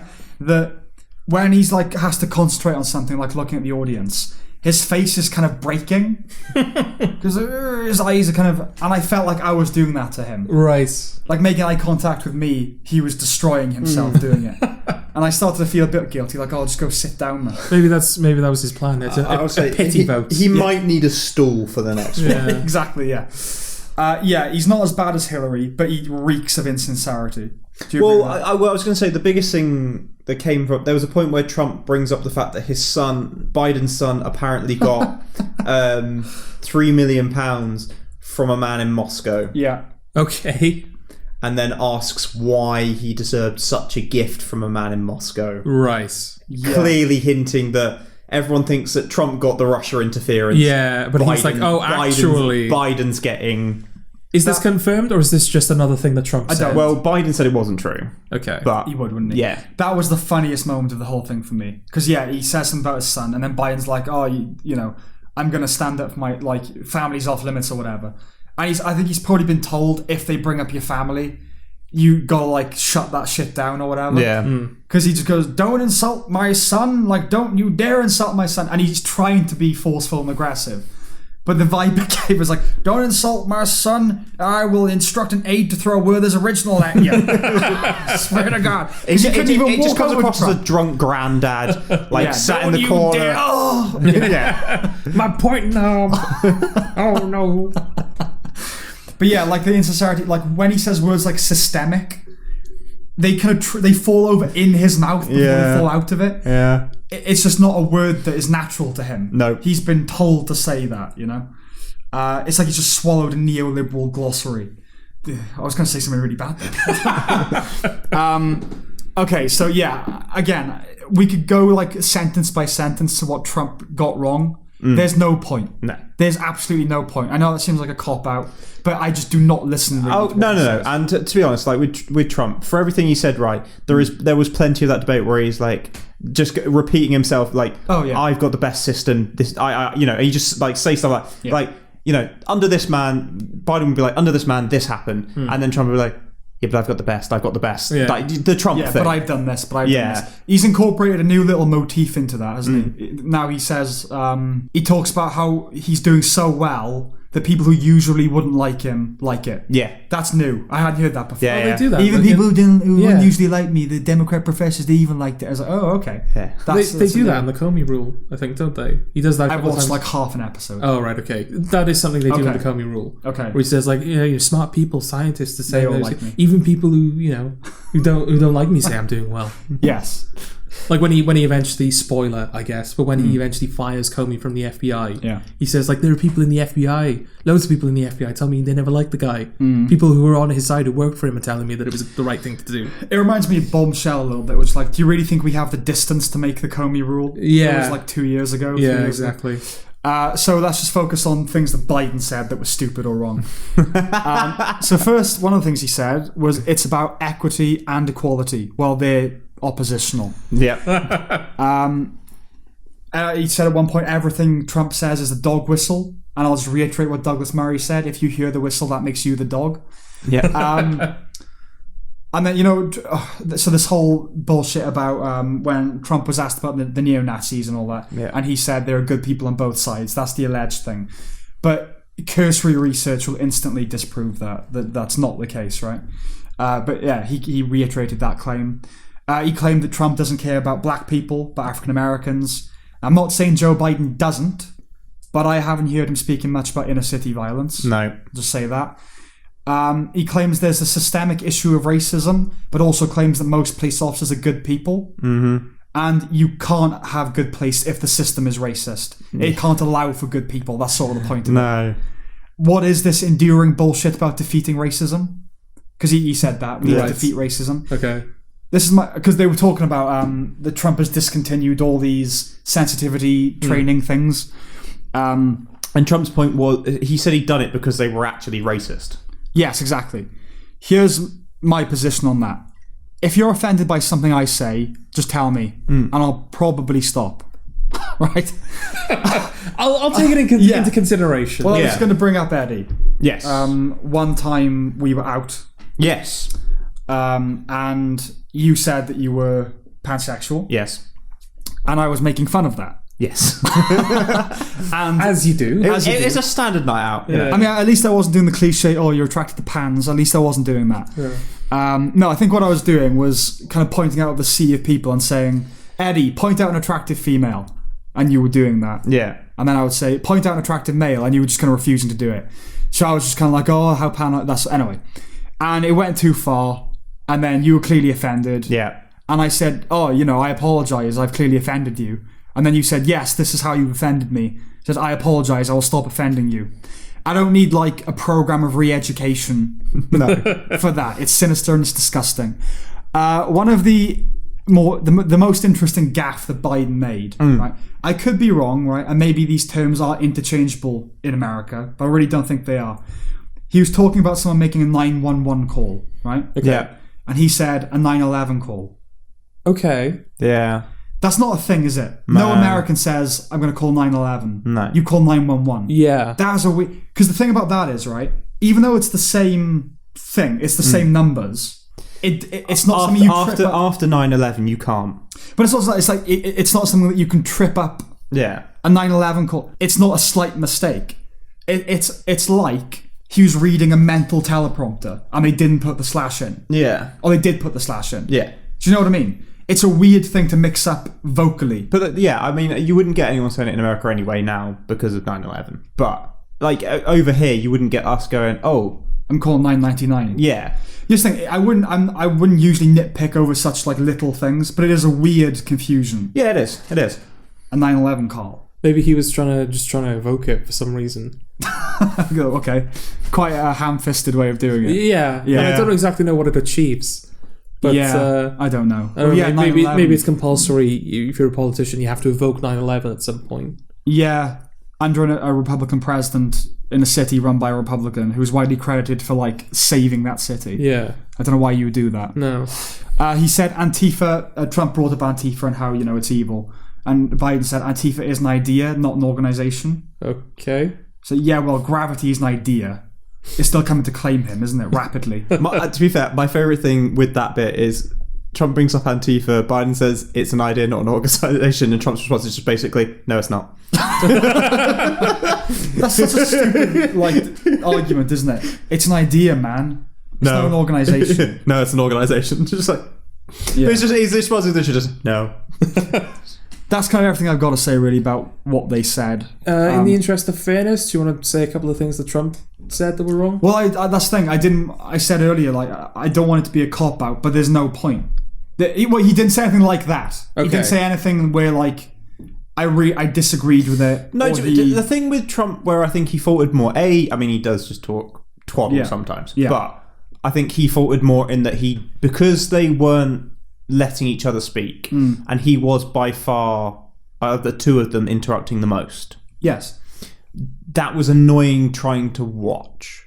Okay. Because when he got his time to speak, he had that moment, as you say, like about Law and Order. Yeah. If you're going to interrupt with something of use. Of substance, yeah. Yeah, and I don't think he did that. No, that's the thing. Nothing he said was substantial except for that bit about Law and Order. He kind of said nothing really. Yeah. And said it a lot and in different ways.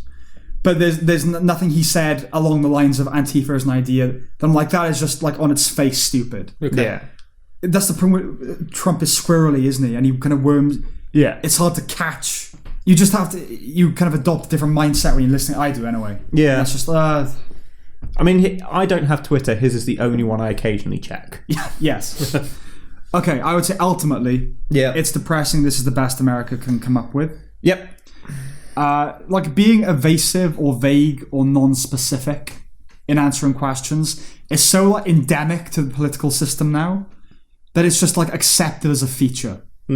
So moderators and interviews just let things go after a while. You know what I mean? Yeah. And that's you obviously can't obsess over getting a precise answer to every question, right?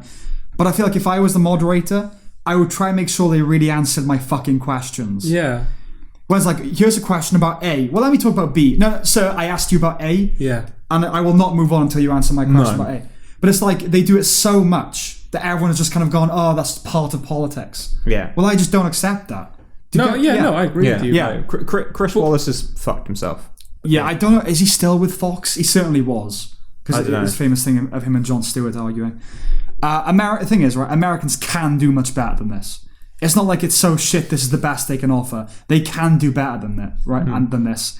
But something about the system expels honest, well-intentioned people and elevates empty vessels and nincompoops. Yes.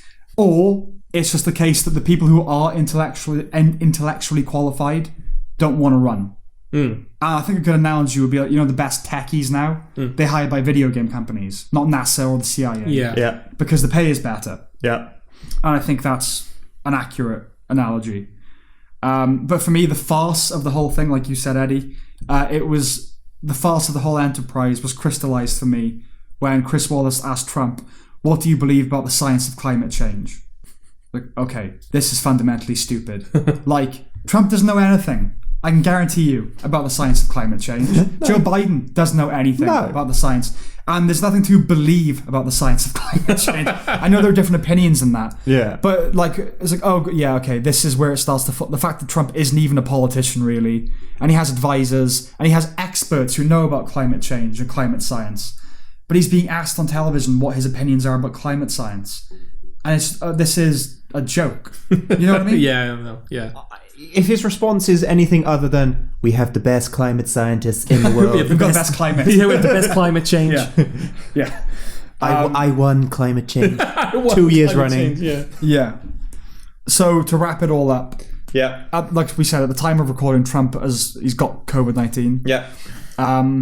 So is all of his team. Yes. But he managed not to give it to Biden. An aide gave it to him, right? I think. And he gave it to Trump, yeah. I've warmed to Biden a little bit, right? Because he tweeted a classy tweet about it, right? He just said, like, our thoughts and prayers are with the president's family and blah, blah, blah. Yes. And this is how rotten things are in the state of Denmark. The fact that he wasn't vocally wishing death upon Trump distinguishes him now. Yeah. That to me, you weren't actively wishing death upon him. Oh, that's good. That should be the default baseline bedrock. Yeah. None of us do it. But I've seen so many people reveling in it. Everyone apologising to COVID-19. Yeah. That no one will lose. 2020 was worth it if it means COVID claims Trump. That no one will lose a job or their reputation over this. It was the same when Boris got it, though. It was when Boris got it. There were people that were like, poor COVID. Yeah. Wishing death on Boris Johnson. It's like, no. As if the tables returned, it would be even approaching acceptable to say, I wish Hillary, God, I wish it takes her, I wish she dies of this. Like, you wouldn't instantly lose everything if you said that publicly. Yeah. You said that with such sincerity. I really believed that you wanted her to die of COVID. No. No, of course not. You wouldn't have anybody. Exactly. It's the thing. I don't know. Do you see it as like, if you were to say, death to Hillary, then they would like shut that shit down. But Trump cares so little. It's not that, is it? No. No, it's ideological. It's like, Hillary's actually sensitive, very sensitive. So you can't say anything negative about they're not protecting. It's not based on the pluck or the fibre of the president. It's just that they don't like Republicans and they like Democrats. So if I went on Twitter and said, and if Hillary or if Joe Biden got COVID and I had said something euphemistically wishing for his death, my account would be suspended. Yes. And if I did it for Trump, it would get retweets. Simple as. Yeah, that is Twitter in a nutshell. Yeah. That's all I got to say about it. All right. Yep, that's fair. I ain't got anything else. We've covered 9. Is that it? I think that's it. Okay, good. Happy days. Happy days. Back on the podcast. It's good to have you back. Yeah. It does have a different energy. Yeah. Yeah. I mean, I did say previously that we probably wouldn't hit 3 hours if I was on the podcast, and we just exceeded. Yes. Well, yes. Very, very happy you're back. You spoke a lot today. Yes. Which is going to be a good sign going forward. Was that it? Was it like, do you need 5 weeks between each recording? Did you not pace yourself correctly? It's like you run like really fast this 100 yards, and now the rest of the marathon you're going to be crawling. Well, I'm going to be off for the next month now. So, rejuvenate. Yes. Yeah. I'm feeling better. So good. Okay. Well, it's been a year. It has. Cheers to another year. Yeah. And many more. Yeah. Don't you love it, you listeners? You fucking love it. All right. See you next week then. Ciao, ciao. Bye. Bye.